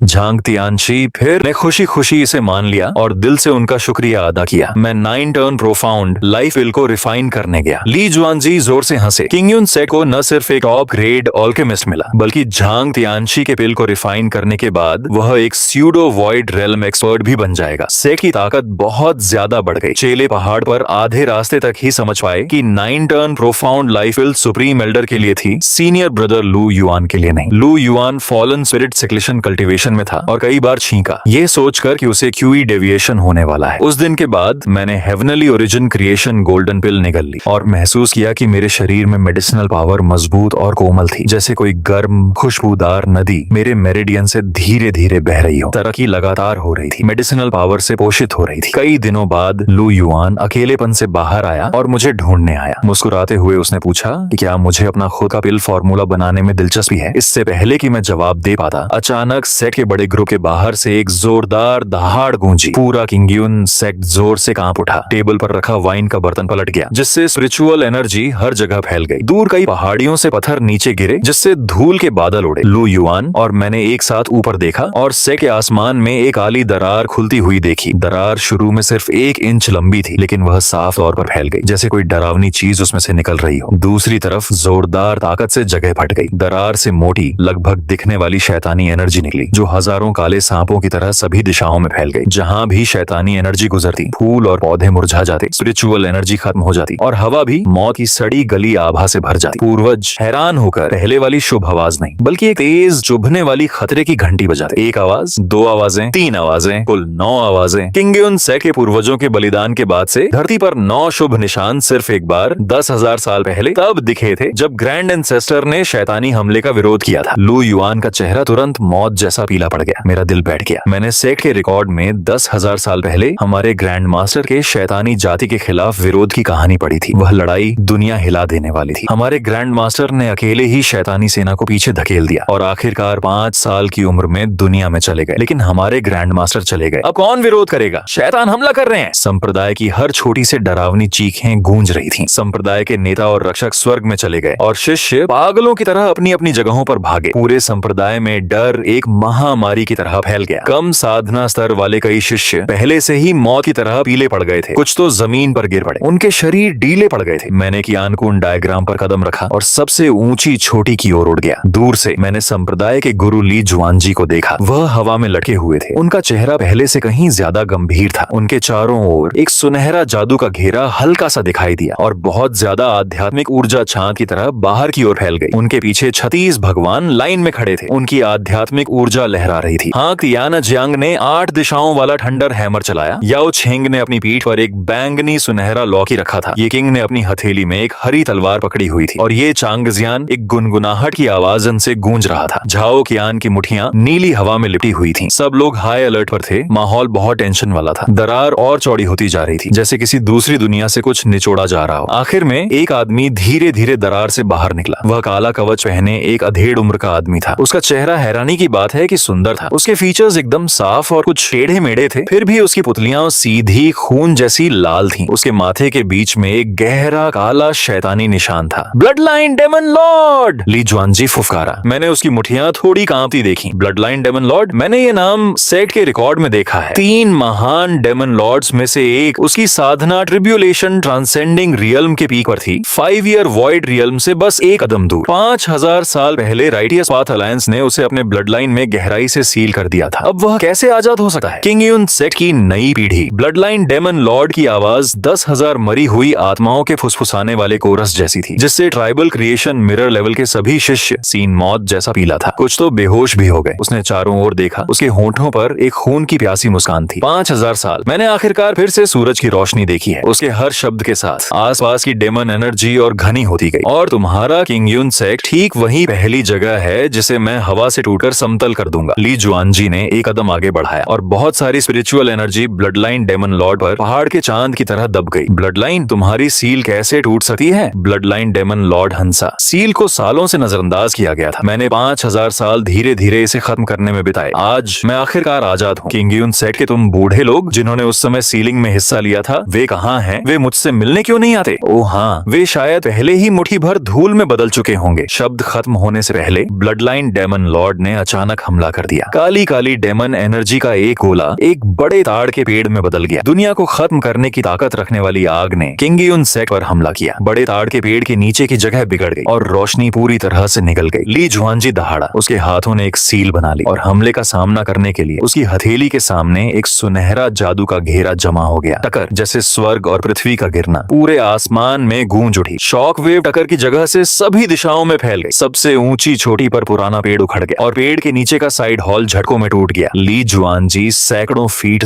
दूर जा गिरा। उसके होठों पर एक मुस्कान आ गई। खून, लेकिन वे हमले को रोकने में कामयाब रहे। 36 लॉर्ड एक साथ ऊपर चढ़ गए। आसमान गरजने लगा। 8 डायरेक्शंस थंडर हैमर ने अनगिनत बिजली के बोल्ट छोड़े। रेडिएंट डस्ट पर्पल गोल्ड लॉकी से झरीली धुंध निकली। नाइटलियर ग्रीन नाइट स्वॉर्ड तलवारों की बारिश में बदल गई। उनकी मुट्ठियों से निकले स्टील के ब्लेड आसमान में फैल गए। स्लीपिंग लाइट की 6 धाराएं आपस में मिलकर रोशनी का एक शानदार जाल बना रही थीं, जो ब्लड एबिस डेमन लॉर्ड की ओर चमक रहा था। ब्लड एबिस डेमन लॉर्ड ने बस ठंडी सांस ली, पलक भी नहीं उठाई। उसने लापरवाही से अपना दाहिना हाथ उठाया और शैतानी एनर्जी 100 फुट लंबे जेट ब्लैक बड़े ब्लेड में मिल गई। एक जोरदार वार के साथ रोशनी का जाल तुरंत टुकड़े टुकड़े हो गया। कागज जितना नाजुक। 36 लॉर्ड्स शॉक वेव से उड़ गए। क्रिम्सन सेलेस्टियल एलिफेंट ने खून उगल दिया। 8 डायरेक्शंस थंडर हैमर उसके हाथ से उड़ गया। क्रिम्सन सेलेस्टियल एलिफेंट ने खून उगल दिया। 8 दिशाओं वाला थंडर हैमर उसके हाथ से उड़ गया। याओ चेन का दाहिना हाथ फूल गया और फट गया। पर्पल गोल्ड लॉकी जमीन पर गिर गई। ये किंग और जाओ गान दोनों बादलों से गिर गए। उनकी बचाने वाली स्पिरिचुअल रोशनी लगभग गायब हो गई। दूसरे विंड लॉर्ड्स की हालत भी कुछ बेहतर नहीं थी। एक एक करके वे या तो घायल हो गए या उनकी स्पिरिचुअल पावर खत्म हो गई और वे पूरी तरह से बिखरे हुए लग रहे थे। सिर्फ 2 चालों में 36 विंड फोर्सेस, जिन पर एज्योर क्लाउड सेट को इतना गर्व था, ब्लड लाइन डेमन लॉर्ड ने आसानी से तोड़ दी। डूजी एक पीक लेवल एक्सपर्ट, सच में हमारी काबिलियत से बाहर है। ली जुआनजी डूजी ने जबरदस्ती खुद को खड़ा किया। उसका चेहरा राख जैसा हो गया था। हालांकि वह भी डूजी लेवल का एक्सपर्ट था। उसके और ब्लड लाइन डेमन लॉर्ड के बीच का गैप आसमानी दायरे जैसा था। विरोधी डूजी की चोटी पर था। 5 साल के खाली दायरे से सिर्फ आधा कदम दूर तभी एक बूढ़ा आदमी दूर बिना नाम वाले पहाड़ की चोटी से उड़कर आया। यह झांग तियानशी था। उसने कुछ दिन पहले ही 9 टर्न प्रोफाउंड लाइफ विल को रिफाइन किया था। हालांकि उसका औंदरा पहले से बहुत ज्यादा मजबूत था, फिर भी वह पूरी तरह से ठीक होने से बहुत दूर था। हालांकि अब उसे इसकी कोई परवाह नहीं थी। उसका ग्रुप खत्म होने की कगार पर था। झांग तियानशी का हमला जोरदार था। उसकी हथेली में एक सुनहरी बिजली की बॉल जम गई जिसमें खतरनाक ताकत थी और ब्लड लाइन डेमन लॉर्ड की तरफ जोर से गिरी। ब्लड लाइन डेमन लॉर्ड ने आखिरकार उसे ठीक से देखा। क्या तुम मरने वाले नहीं थे? उसमें अभी भी लड़ने की ताकत थी। इंटरेस्टिंग। सुनहरी बिजली की बॉल उस बड़ी शैतानी हथेली से टकराई। झांग तियानशी मुश्किल से खुद को संभाल पाया। ब्लड लाइन डेमन लॉर्ड ने अपनी ताकत बढ़ा दी। झांग तियानशी की सुनहरी बिजली की बॉल में दरारें आ गईं। वह पीछे की ओर लड़खड़ाने लगा। उसके मुंह के कोने से खून बहने लगा। ब्लड लाइन डेमन लॉर्ड ने अपनी पूरी डेमन एनर्जी निकाल दी। बाजुओ दहाड़ा उसके पैरों से खून बहने लगा। ब्लड लाइन डेमन लॉर्ड ने अपनी पूरी डेविल एनर्जी का इस्तेमाल किया। बाजुओं का दहाड़ता हुआ डेविल ड्रैगन झांग तियानशी पर झपटा। झांग तियानशी ने पूरी ताकत से बचाव किया, लेकिन उसने अभी अभी अपनी जान बचाई थी। डेविल ड्रैगन ने उसके डिफेंस को तोड़ दिया। जबरदस्त टक्कर से वह घुटनों के बल बैठ गया। उसने मुंह भर खून थूका। सुनहरी बिजली का गोला टूट गया। झांग तियानशी का चेहरा राख जैसा हो गया। कागज! मास्टर ली ज्वानजी और याओ चेन एक साथ चिल्लाए। वे आगे बढ़ना चाहते थे, लेकिन उनकी चोटों ने उन्हें ऐसा करने से रोक दिया। उसकी आंखों में मजाक उड़ाने वाली और बेरहम चमक थी। तुम्हारा असली इरादा? मुझे लगा था कि किंग यून सेक्ट के पास अभी भी कुछ ट्रम्प कार्ड है, लेकिन पता चला कि वे कुछ खास नहीं है। वे बूढ़े लोग जिन्होंने मुझे तब सील किया था तुमसे कहीं ज्यादा काबिल थे। अगर ऐसा है तो मैं तुमसे शुरू करूंगा और पूरे किंग यून सेक्ट को खत्म कर दूंगा। किसी को जिंदा नहीं छोड़ूंगा। इसे 5000 साल का इतिहास समझो। उसकी हथेली में काली शैतानी एनर्जी जम गई, जिससे तबाही का एक काला गोला बन गया। गोले की सतह पर अनगिनत मुड़े हुए चेहरे चीख रहे थे, जिससे एक डरावनी आभा निकल रही थी। अगर यह हमला नीचे झांग तियानशी की तो बात ही छोड़िए, सबसे ऊंची छोटी भी शायद जमीन पर धराशायी हो जाती। हवा में निराशा का माहौल था। अनगिनत चेले जमीन पर दुबके बैठे थे। उनकी आंखें डर और बेबसी से भरी हुई थीं। कुछ की सांस फूल रही थी। दूसरों ने निराशा में अपने साथी चेलों के हाथ पकड़ लिए थे। किन हाउटियन जोर से कांप रहा था। उसका पहले वाला घमंडी रवैया पूरी तरह से चला गया था। लिन किंगजू का तलवार पकड़े हुए हाथ कांप रहा था। उसका पहले वाला घमंडी रवैया पूरी तरह से चला गया था। पहली बार उसके आम तौर पर ठंडे चेहरे पर डर दिखा। सिमा झुन और यंग मास्टर ओयांग और भी पीले पड़ गए थे। दोनों राजकुमार अब आम चेलों से अलग नहीं थे। मैं कियान पर खड़ा था, कुंटू डायग्राम पर। अपने सामने सब कुछ देखकर मेरा दिल जोरों से धड़क रहा था। सच कहूं तो मैं बहुत डर गया था। ब्लड वेंजेंस डेमन सेट की साधना ट्रिब्यूलेशन ट्रांसेंडिंग रेल्म के पीक पर थी, जबकि मैं सिर्फ स्पिरिट कनेक्शन रेल्म में था। हमारे बीच का फर्क एंटीना से भी नहीं बताया जा सकता था। यह एक चींटी और एक असली ड्रैगन के बीच की दूरी जैसा था। सेक्ट मास्टर, सुप्रीम एल्डर और 36 कंसॉर्ट्स भी उन्हें नहीं रोक सके। मैं एक नौसिखिया जो 1 महीने से भी कम समय से सेक्ट में था, क्या कर सकता था? लेकिन अगर मैं आगे नहीं बढ़ा तो मेरा एडवाइजर मर जाएगा, सेक्ट मास्टर मर जाएगा, सभी कंसॉर्ट्स मर जाएंगे और पूरा किंग यून सेक्ट खत्म हो जाएगा। मैंने एक गहरी सांस ली। अपने सीने में जोरों से धड़कते दिल को महसूस किया। मेरा दिल फिर मैं कियानकुन डायग्राम पर कदम रखते हुए उड़ गया। लिन मोहेंग, तुम यहाँ वापस आओ! ली शुआनजी भारी आवाज में चिल्लाया। उसकी आवाज कांप रही थी। नीचे डू युआन घबराहट में उछल रहा था। नहीं जूनियर भाई, लिन मोहेंग! लिन किंगजू भी चिल्लाया। यह पहली बार था जब मैंने उसकी घबराहट भरी आवाज सुनी। मैंने अनसुना करने का नाटक किया और सीधे ब्लड पैक्ट डेमन लॉर्ड और झांग तियानशी के बीच से उड़ गया। उन खून जैसे लाल पेड़ के तनों का सामना करते हुए मैंने अपने घुटनों को मुड़ने से बचाने की पूरी कोशिश की। ब्लड पैक्ट डेमन लॉर्ड ने तबाही का वह गोला वापस ले लिया जो वह छोड़ने वाला था। स्पिरिट रेल्म में एक मामूली चींटी। क्या तुम यहाँ मरने के लिए आए हो? मैं लिन मोहेन हूँ, किंग यून सेक्ट का एक शिष्य। प्लीज दया करो। क्या तुम यहाँ मरने के लिए आए हो? कितना दिलचस्प है। 5000 साल बाद आखिरकार मुझे हिम्मत वाली चींटी मिली है। हालांकि मैं कभी बकवास नहीं सुनता। मर जाओ। उसने आराम से हाथ हिलाया और रोशनी की एक शैतानी धार मेरी तरफ बढ़ी। धार इतनी तेज थी कि मुझे रिएक्ट करने का भी समय नहीं मिला, लेकिन मेरे शरीर ने अपने आप कियानकुन डायग्राम को एक्टिवेट कर दिया। पहाड़, नदियां, सूरज और चांद जैसी चीजें दिखाई दी और हमले को झेल लिया। कियानकुन डायग्राम रोशनी की शैतानी धार से सीधे टकराया। मुझे लगा कि मेरे अंदर एक जबरदस्त ताकत दौड़ रही है। मेरे अंदर के अंगों को ऐसा लगा जैसे उन्हें मथा जा रहा हो, जैसे किसी ने उन्हें पकड़ लिया हो। कियानकुन डायग्राम पर अनगिनत शिकारी दिखाई दिए। अनगिनत दरारें आ गईं। टक्कर से मैं पीछे की ओर फेंका गया। 100 बैटल्स ड्रैगन स्केल आर्मर पर गोल्डन ड्रैगन फैंटम टिमटिमाया। ज्यादातर टक्कर को सोख लिया। फिर भी मैं जमीन पर गिरा, जिससे कई मीटर गहरा गड्ढा बन गया। मेरे मुंह में खून का स्वाद भर गया। यह ब्लड सोर्स डेमन लॉर्ड का बस एक मामूली वार था। फिर भी मैं जिद करके गड्ढे से बाहर निकल आया। हर हड्डी दर्द से चीख उठी। मेरे मुंह में खून का स्वाद तीखा और दम घोंटने वाला था, क्योंकि मेरे पीछे झांग तियांशी था, लेकिन मैं फिर भी खड़ा हो गया। वह सेक्ट मास्टर था, वह सभी विंड लॉर्ड्स थे, वह पूरा किंग यून सेक्ट था। अगर मैं गिर जाता तो कोई भी उनके रास्ते में नहीं आ सकता था। मैंने अपने मुंह का कोना पोंछा, खून बहने लगा। मैंने एक बार फिर पहले से ही टूटे हुए कियानकुन डायग्राम पर कदम रखा। मेरे पैर कांप रहे थे, मेरे हाथ कांप रहे थे, मेरा पूरा शरीर कांप रहा था, लेकिन मैं फिर भी खड़ा हो गया। दूर खड़े शिष्यों की आंखों में यह नजारा देखकर आंसू आ गए। स्पिरिट मिरर रेल्म में एक जवान आदमी ट्रिब्यूलेशन ट्रांसेंडिंग रेल्म के पीक पर एक डेमन लॉर्ड का सामना करते हुए वह एक ही वार में उड़ गया। फिर भी वह खड़ा हो सका। इसमें कितनी हिम्मत लगी? अभी मरा नहीं। तुम में थोड़ी हिम्मत है क्योंकि तुम मजेदार हो। मैं तुम्हें एक और चाल चलने दूंगा। अगर तुम अभी भी नहीं मरे तो मैं तुम्हें पहले मार दूंगा। इस बार उसने थोड़ी ज्यादा ताकत लगाई। एक ज्यादा कंसंट्रेटेड डेमन एनर्जी मेरी ओर तेजी से आ रही थी, जिसका डायमीटर 10 झांग से भी ज्यादा था और उसके रास्ते में जगह फट रही थी। मैंने दांत पीसकर अपनी सारी स्पिरिचुअल एनर्जी की कियानकुन डायग्राम और 100 बैटल्स ड्रैगन स्केल आर्मर में डाल दी। साथ ही झांग तियांशी के अंदरूनी माथे से लाइफ सेविंग एनर्जी रिलीज को एक्टिवेट कर दिया। जैसे ही गोल्डन ब्लड एक्टिवेट हुआ, मेरे सामने एक सुनहरी लाइट स्क्रीन खिल उठी, जिसने हमले को जबरदस्ती एब्जॉर्ब कर लिया। धमाका बहुत जोरदार था। 3 सांसें रोकने के बाद सुनहरी रोशनी वाली स्क्रीन टूट गई और उसके बाद के झटकों ने मुझे फिर से उड़ा दिया। मैं हवा में दर्जनों बार गिरा और फिर जोर से जमीन पर गिरा। हाँफ रहा था। उसने मुंह में खून उगला। उसकी छाती की कई पसलियां टूट गईं, जिससे हल्की चटकने की आवाजें आ रही थीं। उसके 100 बैटल्स ड्रैगन स्केल आर्मर पर सुनहरा ड्रैगन फैंटम लगभग गायब हो गया था। कियानकुन डायग्राम कई टुकड़ों में टूट गया था। वह जमीन पर पड़ा था। उसकी हड्डियां चरमरा रही थीं। मुश्किल से हिल पा रहा था। उसके बाल टूट गए थे। उसका सुनहरा खून खत्म हो गया था और उसकी स्पिरिचुअल एनर्जी लगभग खत्म हो गई थी। उसे लगा कि वह शायद सच में मरने वाला है। उसकी नजर धुंधली होने लगी और उसके आसपास की आवाजें दूर और धुंधली हो गईं। उसने शैतानी एनर्जी से ढके ग्रे आसमान की ओर देखा और उसके अंदर एक अजीब सी फीलिंग भर गई। दुखद। 18 साल बीत गए। 18 साल। आखिरकार मैंने अपनी स्पिरिचुअल जड़ को जगाया और सेक्ट में शामिल हो गया। इससे पहले कि मैं एक टैलेंटेड इंसान के खास अधिकार भी ले पाता, क्या मैं यहीं मर जाऊंगा? लेकिन तभी मुझे एक आवाज सुनाई दी। सबसे पहले यह मेरे गुरु ली चांगशेंग की आवाज थी। वह भीड़ से बाहर निकले। उनके चेहरे पर आंसू बह रहे थे। वह बूढ़ा आदमी जो हमेशा शेखी बघारना और दिखावा करना पसंद करता था, अब दिल दहला देने वाले जोश से चिल्ला रहा था, मेरा शिष्य चुना हुआ है। एक मामूली शैतान क्या है? तुम उसे जरूर हरा सकते हो। लिन मोहन, तुम्हारे गुरु को तुम पर भरोसा है। तुमने अपने गुरु को कब निराशा हाथ लगी। फिर सीनियर भाई लू युआन की आवाज आई, जूनियर भाई तुम्हारा टैलेंट बेमिसाल है। तुम कुछ भी कर सकते हो। एक मामूली शैतान क्या है? जूनियर भाई तुम जरूर कर सकते हो। इसके बाद हांग तियानाजियांग आया, जिसने जमीन पर अपना मुक्का मारा और जोरदार आवाज में गरजा, लिन मोहन सबसे ताकतवर टैलेंटेड इंसान है जिसे मैंने कभी देखा है। उसके अंदर जरूर कोई चमत्कार होगा। उसे जरूर कामयाबी मिलेगी, भले ही उसका दाहिना हाथ टूटा हो। उसकी आवाज बहुत मजबूत थी। वह 9 टर्न प्रोफाउंड साउंड पिल को भी बेहतर बना सकता है। और क्या नहीं कर सकता। ये किंग ने जमीन से खुद को सहारा दिया। उसकी आवाज भारी थी। लिन मोहन हारेगा नहीं। चुना हुआ कैसे हार सकता है? झाओ कियान सिमरैन, हुआ मेई एक के बाद एक। घायलों की रक्षा करने वाले विंड लॉर्ड्स बोले, लेकिन बिना किसी अपवाद के वे सभी एक ही बात कह रहे थे, लिन मोहन निश्चित रूप से एक चमत्कार कर सकते हैं। फिर संप्रदाय के शिष्य भी जयकारे लगाने लगे। पहले बस कुछ बिखरी हुई आवाजें थीं, फिर और भी आवाजें आईं जो तेज और तेज होती गईं। आखिर में वे एक कोरल सुनामी जैसी दहाड़ में मिल गए। हजारों शिष्य एक साथ चिल्लाए। ध्वनि तरंगें जमीन से भी ऊंची उठी, लगभग आसमान को चकनाचूर कर दिया।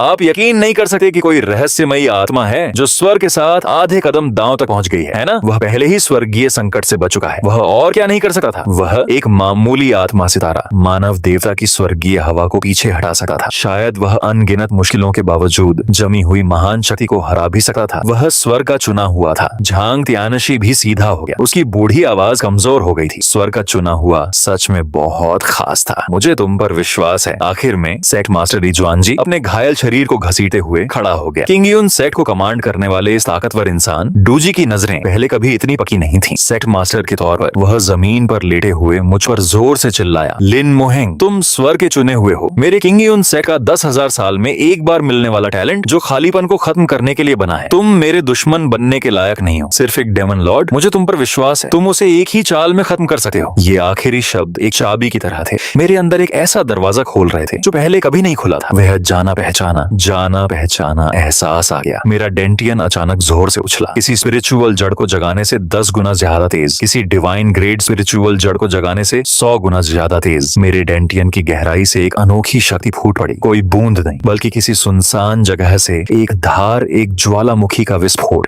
इस शक्ति ने तुरंत मेरे अंगों को भर दिया, हर मेरिडियन को धो दिया और हर हड्डी से बह गई। कम हुई स्पिरिचुअल एनर्जी फिर से जाग उठी। टूटे हुए मेरिडियन खुद ठीक हो गए और टूटी हुई पसलियां भी चटकने की आवाज के साथ जुड़ गई। मैं जमीन से ऊपर तैरा, मेरे शरीर से सुनहरी रोशनी निकल रही थी। Purple qi eastward flowing meridian अपने पीक पर घूम गया इतनी तेजी से कि मेरे मेरिडियन गूंज उठे। मेरे चारों ओर स्पिरिचुअल एनर्जी का भंवर तेजी से घूमा और दर्जनों मील दूर से आसपास के इलाके की स्पिरिचुअल एनर्जी मुझ पर इकट्ठा हो गई। पर्पल क्यूई 3000 मील दूर से फिर से बरस पड़ी। सुनहरी रोशनी में लिपटी हुई 4 खजानों की भ्रामक तस्वीरें मेरी हथेली से उड़ी, मेरे चारों ओर घूमती हुई और मेरे दाहिने कंधे के पास आकर रुक गई। मेरे माथे पर हेवनली प्योरिटी मार्क से एक साफ तेज रोशनी चमकी जो बैंगनी सुनहरी रोशनी बिखेर रही थी और मेरे अंदर की सारी शक्ति के साथ अजीब तरह से गूंज रही थी। सबसे ऊंची चोटी पर पुरखों की घंटियां जोर जोर से बज रही थीं। उनकी आवाज अब चेतावनी की घंटी नहीं बल्कि एक जोरदार युद्ध ड्रम, जबरदस्त शक्ति का सींग थी। एज्योर क्लाउड सेट के 75वीं पीढ़ी के सेट लीडर की मूर्ति एक बार फिर कांप उठी। ग्रैंड मास्टर की दिव्य भावना हल्की सी दिखाई दी, लेकिन इस बार वह बस चुपचाप देखते रहे, कोई हरकत नहीं की, क्योंकि उन्हें एहसास हुआ कि अब इसकी जरूरत नहीं है। ब्लड लाइन डेमन लॉर्ड की मुस्कान आखिरकार जम गई। पहली बार उनके सुंदर शैतानी चेहरे पर उलझन दिखाई दी। पहली बार खून जैसे लाल पेड़ के तने के अंदर अविश्वास का भाव दिखाई दिया। पहली बार उसकी आवाज लड़खड़ाई, क्योंकि उसे लगा उसके सामने वाला जवान आदमी न्यान से निकलने वाली ताकतवर डूजी के दायरे से कहीं ज्यादा थी। मैंने अपने हाथों को नीचे देखा। ताकत इतनी ज्यादा थी कि ऐसा लगा जैसे मैंने पूरी दुनिया को अपनी मुट्ठी में पकड़ रखा हो। मैं सबके यकीन को महसूस कर सकता था। मेरे गुरु का गर्व, लॉर्ड्स की उम्मीदें, लू युआन का भरोसा और चेलों का जोश, उनके सारे यकीन एक साथ आ गए और असल ताकत में बदल गए जो मेरे शरीर में बहने लगी। मैंने अपना सिर उठाया, ब्लड सोर्स डेमन लॉर्ड को नीचे रखा। इस पल मुझे कोई डर नहीं, कोई घबराहट नहीं, बस एक बहुत पक्का यकीन था, मैं जीत सका हूँ। नहीं, सिर्फ जीत ही नहीं, क्योंकि सबको लगता था कि मैं जीत सका हूँ, कि मैं जरूर जीतूंगा। मैंने धीरे धीरे अपने हाथ फैलाए। मेरे बाएं हाथ में सूरज था, मेरे दाहिने हाथ में चमकता चांद। सूरज, चांद और यूनिवर्स की आसमानी घटनाएं मेरे कंट्रोल में तेजी से घूम रही थीं। गोल्डन नीडल ड्रैगन का भूत बादलों में उड़ते हुए दहाड़ा, फिर नीचे झपटा, मेरी बाहों के चारों ओर लिपट गया, मेरी दाओइस्ट एनर्जी को गर्म कर दिया। पूरब की क्यूई, दिव्य आध्यात्मिक जड़ की शक्ति, सभी ताकतें इस पल पूरी तरह से मिल गईं। स्वर्गीय पवित्रता का निशान। मेरा शरीर एक बर्तन की तरह था जो पूरे संप्रदाय के हजारों लोगों की मान्यताओं और उम्मीदों को ढो रहा था। इन मान्यताओं को दुनिया को खत्म करने वाली शक्ति में बदल रहा था। मैंने ब्लड सोर्स डेमन लॉर्ड को देखा और एक ही वाक्य बोला, सूरज और चांद को थामे हुए, तारों को पवित्र करते हुए, इस दुनिया में मेरे जैसा कोई नहीं है। मेरी आवाज तेज नहीं थी, फिर भी यह वहां मौजूद सभी लोगों के कानों तक साफ पहुंची, जैसे कि महान दांव की रहस्यमयी शक्ति स्वर्ग और धरती के बीच गूंज रही हो। मैंने अपने हाथ आपस में जोड़ लिए। अगले ही पल सूरज और चांद एक हो गए और मेरी हथेलियों से रोशनी की एक सुनहरी बैंगनी किरण निकली। वह किरण सैकड़ों फीट मोटी और हजारों मील लंबी थी, जिससे एक डरावनी, दुनिया को तबाह करने वाली शक्ति निकल रही थी, जो ब्लड सोर्स डेमन लॉर्ड की ओर बढ़ रही थी। वह जहां भी गुजरी, जगह शीशे की तरह टूट गई और अनगिनत काली दरारें दिखाई दी। ब्लड सोर्स डेमन लॉर्ड के हाव भाव एकदम बदल गए। पहली बार डर सामने आया। वह दहाड़ा 5000 सालों से जमा अपनी सारी शैतानी ऊर्जा को बाहर निकाला और सुरक्षा की दर्जनों परतें जमा कर दी। लेकिन जहां भी रोशनी का सुनहरा बैंगनी खंभा पहुंचा, शैतानी ऊर्जा बर्फ और आग की तरह तुरंत गायब हो गई। पहली परत टूट गई, 5वीं परत टूट गई, 20वीं परत टूट गई, 10वीं परत टूट गई, 30वीं परत टूट गई। ब्लड सोर्स डेमन लॉर्ड तेजी से पीछे हटा, हर कदम खाली जगह को तोड़ रहा था। नहीं, नामुमकिन, ये वह शक्ति नहीं है जो एक स्पिरिचुअल एसेंशन साधक के पास हो सकती है। तुम क्या हो? ब्लड सोर्स डेमन लॉर्ड डर के मारे दहाड़ा। उसे रोशनी के सुनहरे बैंगनी खंभे ने निगल लिया। बचाव की आखिरी कुछ परतें बुलबुलों की तरह टूट गईं। रोशनी का खंभा उसके सारे बचाव को भेदा हुआ उसकी छाती में जा घुसा। इस धमाके से लगभग आधा आसमान टूट गया। एक सुनहरा बैंगनी मशरूम जैसा बादल आसमान में उछला, जो हजारों फीट ऊंचा था। लहरें हजारों मील तक फैली। एज्योर क्लाउड सेट का फूरी एक मछली के बीच में था। लहरें खतरनाक तरीके से कांप रही थीं। कई दूर पहाड़ों की चोटियां भी लहरों से कट गई थीं। धमाके के सेंटर से जगह जगह दरारें फैली, फिर धीरे धीरे सुनहरे बैंगनी पावर के बीच बंद हो गईं। जैसे ही रोशनी धीमी हुई, सब ने अपनी सांस रोक ली। ब्लड सोर्स डेमन लॉर्ड का रूप गायब हो गया था। भागा नहीं, बल्कि पूरी तरह से गायब हो गया था। काली काली शैतानी एनर्जी, खून जैसे लाल पते, घमंडी और रौबदार मुस्कान, सब कुछ रोशनी के सुनहरे बैंगनी खंभे में राख हो गए। कोई निशान नहीं छोड़ा। उनके निधन के साथ आसमान में दरारें भी धीरे धीरे बंद हो गईं। रक्त स्रोत दानव, भगवान की राक्षसी ऊर्जा घटते ज्वार की तरह फैल गई। सूरज की रोशनी फिर से चमक उठी, तबाह हुए किंगयुन संप्रदाय को रोशन कर दिया। एक चाल, सिर्फ एक चाल, और डूजी, शीर्ष स्तर के महान शक्ति रक्त स्रोत दानव भगवान, मेरे आत्मा दर्पण क्षेत्र के एक शिष्य द्वारा एक ही झटके में मारे गए। पूरा किंगयुन संप्रदाय एक मौत के सन्नाटे में डूब गया। हर कोई स्तब्ध, जैसे कि उनकी आत्माओं को उनके शरीर से चीर दिया गया हो। 1 सेकंड, 2 सेकंड, युद्ध के बाद का सन्नाटा टूट गया। 3 सेकंड, पहले किसी ने चिल्लाया, फिर जयकारों की सुनामी आई। सुनाई। हजारों शिष्य उन्माद पूर्ण चीखों में फूट पड़े। कुछ खुशी से रो पड़े, कुछ घुटनों पर बैठ वह हंसा और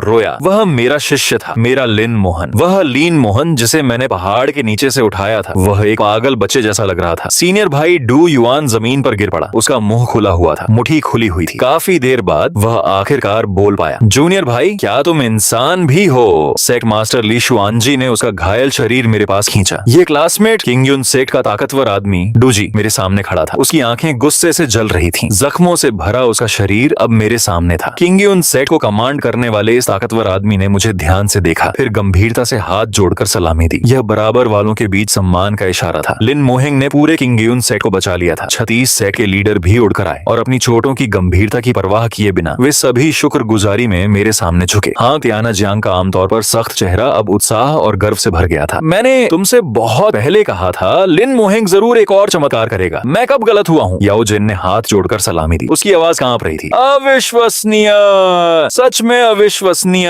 स्पिरिट मिरर, एक चाल और उसने डूजी को मार डाला जो एक टॉप लेवल का ताकतवर आदमी था। 10,000 साल पहले का ग्रैंड मास्टर भी शायद ऐसा नहीं कर पाता। झांग तियानशी की शक्ल हवा में फिर से दिखी। उसकी नजर मुझ पर पड़ी। टैंग सांग की बूढ़ी आंखें हैरानी और राहत से भर गईं। उसने एक के बाद एक 3 अच्छा कहा। हर शब्द कांप रहा था। चुना हुआ इंसान सच में बहुत खास है। बूढ़ा जीव इतने सालों से जी रहा है और उसने ऐसा स्वर्ग ज़ू को नकारने वाला इंसान कभी नहीं देखा। तुम्हारे साथ किंग युन सेक्ट अपनी 10,000 साल की नींव की गारंटी दे सकता है। जब मैं वापस जमीन पर उतरा तो मेरे शरीर पर तारों की रोशनी धीरे धीरे गायब हो गई थी। सच कहूँ तो मैं थोड़ा हैरान भी था। वह ताकत तेजी से आती और जाती थी, जैसे उसने कुछ ज्यादा ही खींच लिया हो। अब मैं वापस स्पिरिट मिरर वाले छोटे से आदमी के पास था। मेरा पूरा शरीर दर्द कर रहा था। मेरी स्पिरिचुअल एनर्जी पूरी तरह खत्म हो गई थी। उड़ भी नहीं पा रहा था। लेकिन सबकी नजरें मेरी तरफ बिल्कुल अलग थीं। ये किसी चमत्कार को देखने वाले की नजर नहीं थी, ये किसी भगवान को देखने वाले की नजर थी। मैं पीछे हट गया। सबकी नजरें मेरी तरफ बिल्कुल अलग थीं। वो किसी चमत्कार को देखने वाले की नजर नहीं थी, वो किसी भगवान को देखने वाले की नजर थी। मैं पीछे हट गया। जानी पहचानी पीली रंगत वापस आ गई। उस शाम सेक्ट मास्टर ली जुआनजी ने किंग युन हॉल में एक इमरजेंसी सेक्ट मीटिंग बुलाई। सभी 36 सम्मानित मास्टर मौजूद थे। हालांकि उनमें से हर कोई पट्टियों में लिपटा हुआ था। उनके हाथ स्लिंग में थे और वे बैसाखियों पर टिके हुए थे। फिर भी कोई गैर मौजूद नहीं था। झांग तियानशी ने भी एक अपवाद बनाया और सबसे प्रतिष्ठित बड़ी कुर्सी पर बैठकर इसमें शामिल हुए। मीटिंग का सिर्फ एक एजेंडा आइटम था, ली मोहेंग को इनाम देना। ली जुआनजी मुख्य सीट पर बैठे थे। चारों ओर सबको देख रहे थे। हॉल का माहौल गंभीर और सम्मानजनक था, जो बाहर शिष्यों की खुशी से बिल्कुल अलग था। आप सबने देखा है कि आज क्या हुआ? ली जुआनजी की आवाज हॉल में गूंजी। लिन मोहेंग ने अपनी टोंगलिंग रेल्म साधना से एक टॉप ट्रिब्यूलेशन ट्रांसेंडिंग एक्सपर्ट को हराया और पूरे किंग युन सेक्ट को बचाया। इतनी बड़ी कामयाबी, आम इनाम,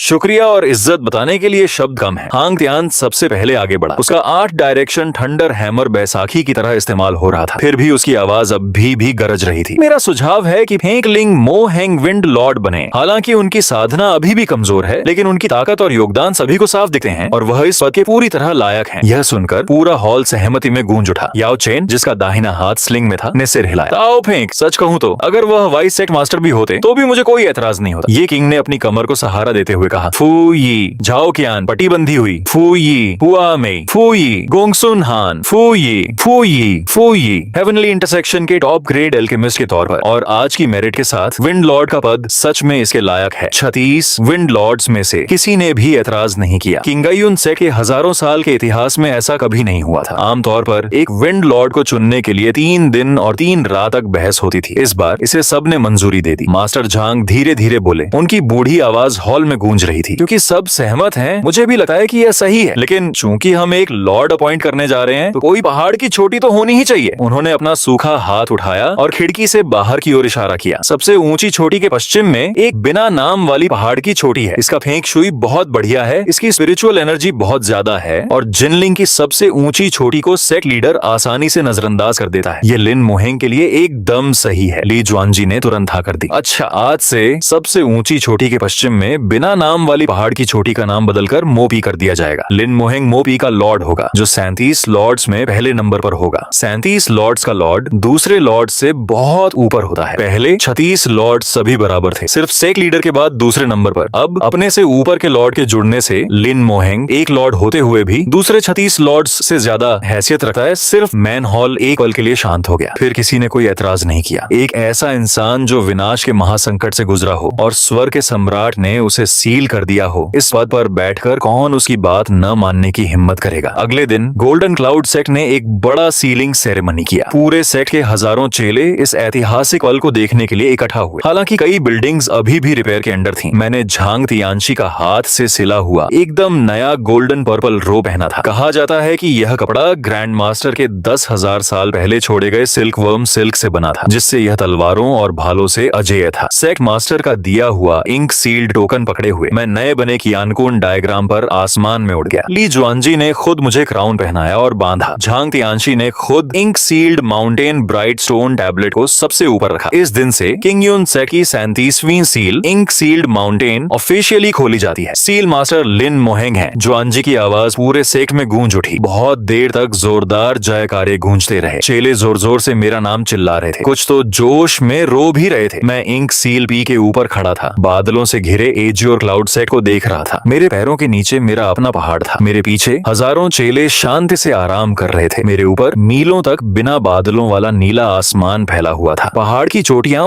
नीले बैंगनी रंग से चमक रही थी। लंबी दूरी की रेस नामुमकिन नहीं थी। उस समय शायद पूरा डिवाइन कॉन्टिनेंट तुम्हारी बात मानेगा। उसने सच में कहा। आखिर मैंने रास्ते में बहुत सारे चमत्कार किए थे, लेकिन मैंने कुछ और जरूरी बात देखी। मेरा डेंटियन फिर से गर्म होने लगा। मेरे डेंटियन की गहराई से वही जानी पहचानी गर्मी उठने लगी। स्पिरिचुअल एनर्जी का बहाव तेज हो गया। ईस्ट के सर्कुलेशन से पर्पल क्यूई की स्पीड अचानक बढ़ गई। मेरे दिमाग में एक ख्याल आया और मैं जल्दी से पालथी मारकर बैठ गया। लू युआन यह देखकर चौंक गया। जूनियर ब्रदर, क्या हुआ? क्या आपकी तबीयत ठीक नहीं है? क्या हमें अंकल याओ चेन को बुलाना चाहिए? मेरे पास उन्हें जवाब देने का समय नहीं था, क्योंकि मेरे शरीर के अंदर स्पिरिचुअल एनर्जी बहुत तेजी से बढ़ रही थी। स्पिरिट कम्युनिकेशन मिरर की बेड़ियां एक पतली पन्नी की तरह बढ़ती स्पिरिचुअल एनर्जी से आसानी से टूट गईं। स्पिरिट सोल मिरर सीधे उसके पार चला गया और स्पिरिट कंट्रोल मिरर तुरंत आ गया। आसमान के ऊपर पर्पल एनर्जी फिर से फैल गई, लेकिन इस बार पहले से बहुत छोटे पैमाने पर। आखिर सीनियर ब्रदर लू युआन ने तो बस यूं ही इसका जिक्र किया था। यह सिर्फ 100 मील के दायरे में फैली थी, उस समय से बहुत कम ताकतवर, जब पूरा ग्रुप हैरान था। लेकिन मेरे लिए यह काफी था। जब मेरी एनर्जी स्थिर हुई तो मैं पहले ही स्पिरिट कंट्रोल मिरर में कदम रख चुका था। सीनियर ब्रदर लू युआन हैरानी से देख रहे थे। उनका वाइन कप उनके हाथ से फिसलकर जमीन पर टूट गया। मैंने यूं ही कहा, आप आगे निकल गए, आपने 2 बड़े दायरे पार कर लिए हैं। मैं अजीब तरह से मुस्कुराया। ये हेवनली ओरिजिन गोल्डन एलिक्सिर हो सकता है। लू युआन ऐसा लग रहा था जैसे उसने कोई भूत देख लिया हो। उसका मुंह बार बार खुल और बंद हो रहा था। फिर उसने अपनी जांघ पर थपकी दी। जूनियर ब्रदर, तुम्हारा टैलेंट सच में बहुत बड़ा है। मैं शर्त लगाता हूँ कि तुम्हारी समझ और बुनियाद को देखते हुए तुम स्पिरिट कंट्रोल रेल्म में ज्यादा देर तक नहीं टिक पाओगे। तुम कभी भी फिर से कामयाब हो सकते हो। मेरा डैनेटियन फिर से गर्म हो गया। मैंने जल्दी से उसे टोका। सीनियर ब्रदर, बस पियो, इन चीजों के बारे में बात मत करो। आओ आओ, मैं तुम्हें टोस्ट करता हूँ। लेकिन लू युआन को अंदाजा नहीं था कि उसकी तारीफ के हर शब्द से मुझे एनर्जी मिल रही थी। पीने के बाद वह और भी ज्यादा बातूनी हो गया, खुद से बुदबुदाते हुए। सच में चुना हुआ, तुम्हारे लिए सारे नियम बेमतलब हैं। जिन रेल्म्स तक दूसरे जिंदगी भर की साधना में भी नहीं पहुंच सकते, तुमने वहाँ एक कप वाइन पीने में लगने वाले समय में छलांग लगा दी है। जूनियर ब्रदर, तुम शायद पूरे कॉन्टिनेंट में सबसे कम उम्र के 2G लेवल के पावर हाउस बनने वाले हो। रुको, तुम्हारी स्पीड से तुम शायद 5 साल की उम्र में ही वॉइड रेल्म पहुंच गए होते। मैंने अपने डैनेटियन में जलन को सहा और जल्दी से सीनियर ब्रदर लू युआन को पहाड़ से नीचे धकेल दिया। अगर यह आदमी बोलता रहा तो मुझे डर था कि मैं फिर से वहीं से निकल जाऊंगा। हॉल का दरवाजा बंद करने के बाद मैंने अपने हाथों को देखते हुए एक लंबी सांस छोड़ी। स्पिरिट रेल्म की स्पिरिचुअल एनर्जी मेरे मेरिडियन से बह रही थी, जो स्पिरिट कनेक्शन रेल्म से 10 गुना ज्यादा मजबूत थी। एक ट्रांस माइग्रेटर जो दूसरों की तारीफ से ही मजबूत हो जाता है। मैं मो फेंगमैन हॉल में विंड लॉर्ड की सीट पर बैठ गया और इतने सालों में जो कुछ भी हुआ था उसे ध्यान से देखने लगा। मेरे मास्टर ने कहा, मैं कर सकता हूँ। मैंने अपनी स्पिरिचुअल जड़ को जगाया और बस हो गया। मेरे गुरु ने कहा कि यह कोई हैरानी की बात नहीं है कि मैंने एक डिवाइन ग्रेड स्पिरिचुअल जड़ को जगाया। मैंने एक जो यावेर ने कहा कि मेरे पास एक टॉप ग्रेड स्पिरिचुअल जड़ हो सकती है। मेरी स्पिरिचुअल जड़ बदलने लगी। लू युआन ने कहा कि मेरी साधना बहुत तेजी से आगे बढ़ी। मैंने अपने दायरे को तोड़ दिया और एक ट्रिब्यूलेशन लाइटनिंग भी अट्रैक्ट की। सभी शिष्यों ने मेरी बेमिसाल कीमिया की तारीफ की। मैंने गलती से 9 टन सेंट लेवल पिल को रिफाइन कर लिया। पूरे सेक्ट ने ऐलान किया कि मैं ब्लड सोर्स डेमन लॉर्ड को हरा सकता हूँ। मैंने सच में उसे एक ही चाल में हरा दिया। लू युआन ने कहा कि मैं जल्द ही फिर से आगे बढ़ूंगा। मैं तुरंत स्पिरिट कम्युनिकेशन मिरर से स्पिरिट कंट्रोल मिरर पर कूद गया। ये पैटर्न बहुत साफ है। सीधे शब्दों में कहें तो ये 8 शब्द हैं। जब लोग मेरी तारीफ करते हैं तो मैं मजबूत होता हूँ। जब सब मेरी तारीफ करते हैं तो मैं डिवाइन होता हूँ। इसके अलावा मुझे कई जरूरी बातें पता चली। पहली, तारीफ का असर उसे करने वाले की ईमानदारी पर निर्भर निर्भर करता है। तारीफ जितनी दिल से होगी असर उतना ही ज्यादा होगा। ऊपरी तारीफ लगभग बेकार होती है। दूसरी, यह इंसान की ताकत पर निर्भर करती है। सेक्ट लीडर का एक वाक्य एक आम शिष्य के 10 वाक्यों से ज्यादा असरदार होता है। तीसरी, यह मौजूद लोगों की संख्या से जुड़ा है। जितने ज्यादा लोग एक साथ तारीफ करते हैं, मिली जुली ताकत उतनी ही डरावनी होती है। जैसे उस दिन जब ब्लड सोर्स डेमन लॉर्ड का सामना हुआ तो 1000 से ज्यादा लोगों का पूरा सेट एक साथ चिल्लाया। उस समय उनके शरीर में जो ताकत भर रही थी वह शायद किसी वॉइड रेल्म एक्सपर्ट के बराबर थी। चौथी, तारीफ जितनी खास होगी असर उतना ही सटीक होगा। ये कहना कि आप बहुत ताकतवर हैं आपकी स्पिरिचुअल एनर्जी थोड़ी ही बढ़ाता है, लेकिन यह कहना कि आप इसे एक ही बार में खत्म कर सकते हैं सच में आपको एक ही बार में दुश्मन को खत्म करने के काबिल बनाता है। यह सोचकर मेरे मन में एक बड़ा आइडिया है। अगर एक दिन पूरे डिवाइन कॉन्टिनेंट के सभी कल्टीवेटर एक ही समय पर मेरे लिए चिल्लाएं तो क्या मैं सच में 5 साल की उम्र में वॉइड रेल्म तक नहीं पहुंच पाऊंगी? मैंने अपना सिर हिलाया। कुछ देर के लिए इस अजीब ख्याल को दबा दिया। अब सबसे जरूरी बात, इंक सील को अच्छी तरह से मैनेज करना और आने वाले एडवेंचर के सीजन के लिए तैयार रहना है। आने वाले दिनों में मैं कल्टीवेट करते हुए मैंने इंक सीड को भी मैनेज किया। मैनेजमेंट की बात करें तो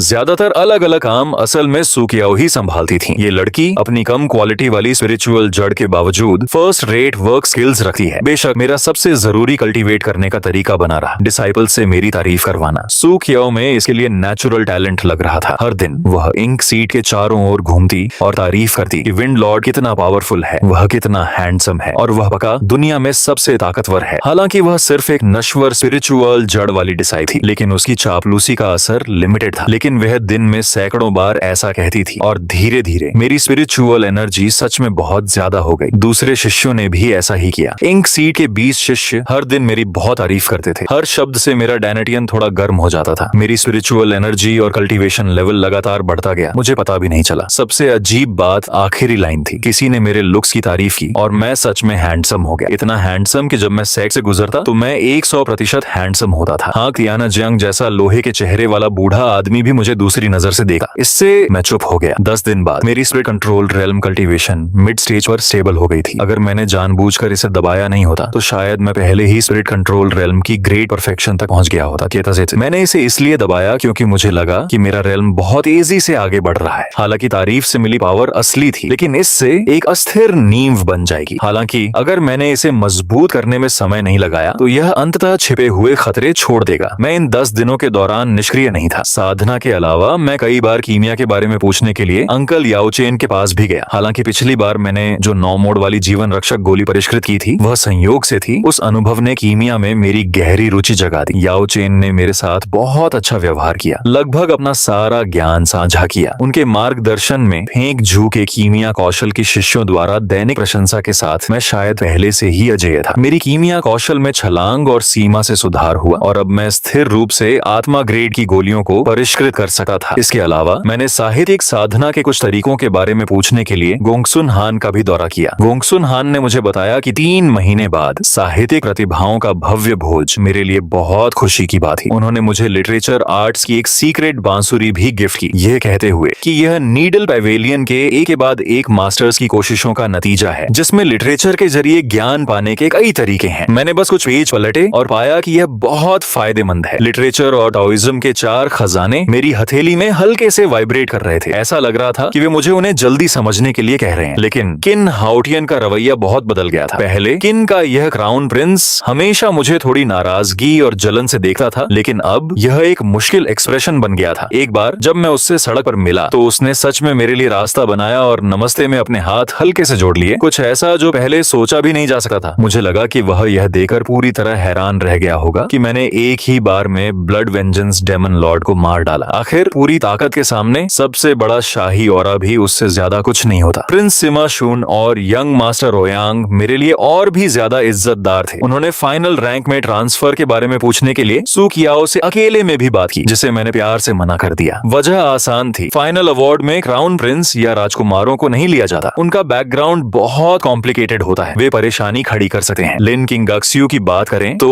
जब से मैंने एक ही बार में ब्लड वेंजेंस डेमन लॉर्ड को मारा है, उसकी नजर मेरी तरफ बदल गई है। अब पहले जैसा गुस्सा और मुकाबला नहीं है, बल्कि कुछ ऐसा है जिसे बताया नहीं जा सकता। कभी कभी जब मैं सड़क पर उससे टकराता हूँ तो वह सवाल में थोड़ा सिर हिलाती है, फिर जल्दी से दूसरी तरफ देख लेती है। पहले यह सोचा भी नहीं जा सकता था। उसकी पर्सनैलिटी को देखते हुए उसका किसी को इतनी आसानी से सिर हिला देना पहले से ही ही एक बहुत बड़ा एहसान है। हमारे एडवेंचर का दिन आखिरकार आ ही गया। उस सुबह पूरा किंगयुन सेक मैसेज देने आया। ट्रेनिंग ग्राउंड पार्टिकल से भर गया था, यहाँ तक कि पहाड़ भी लोगों से भरा हुआ था। मैं ग्रुप में सबसे आगे खड़ा था। मेरे पीछे लिन किंगक्सू, किन हाउटियन, सिमा झुन, यंग मास्टर रोयांग और नेट दायरे से 3 उभरते हुए जीनियस थे। 2 कॉन्फ्रेंसिंग मास्टर्स होंग तियानजियांग और जाओ कियानाफ्यूज हमें एस्कॉर्ट कर रहे थे। ली जुआनजी सबसे ऊंची छोटी पर खड़े होकर हमें जाते हुए देख रहे थे। लिन मोहेन, तुम्हारे मास्टर तुम्हारी विजयी वापसी का इंतजार कर रहे हैं। तुम्हारे टैलेंट से एक वॉर विरासत सिर्फ तुम्हारी है। मेरा डेंटियन फिर से जल रहा है। मैं एक गहरी सांस लेता हूँ, कियान को डायग्राम पर कदम रखता हूँ और सबसे पहले बाहर उड़ता हूँ। मेरे पीछे सेक्ट मास्टर वांग मेरे लिए चिल्लाते हैं। ओह,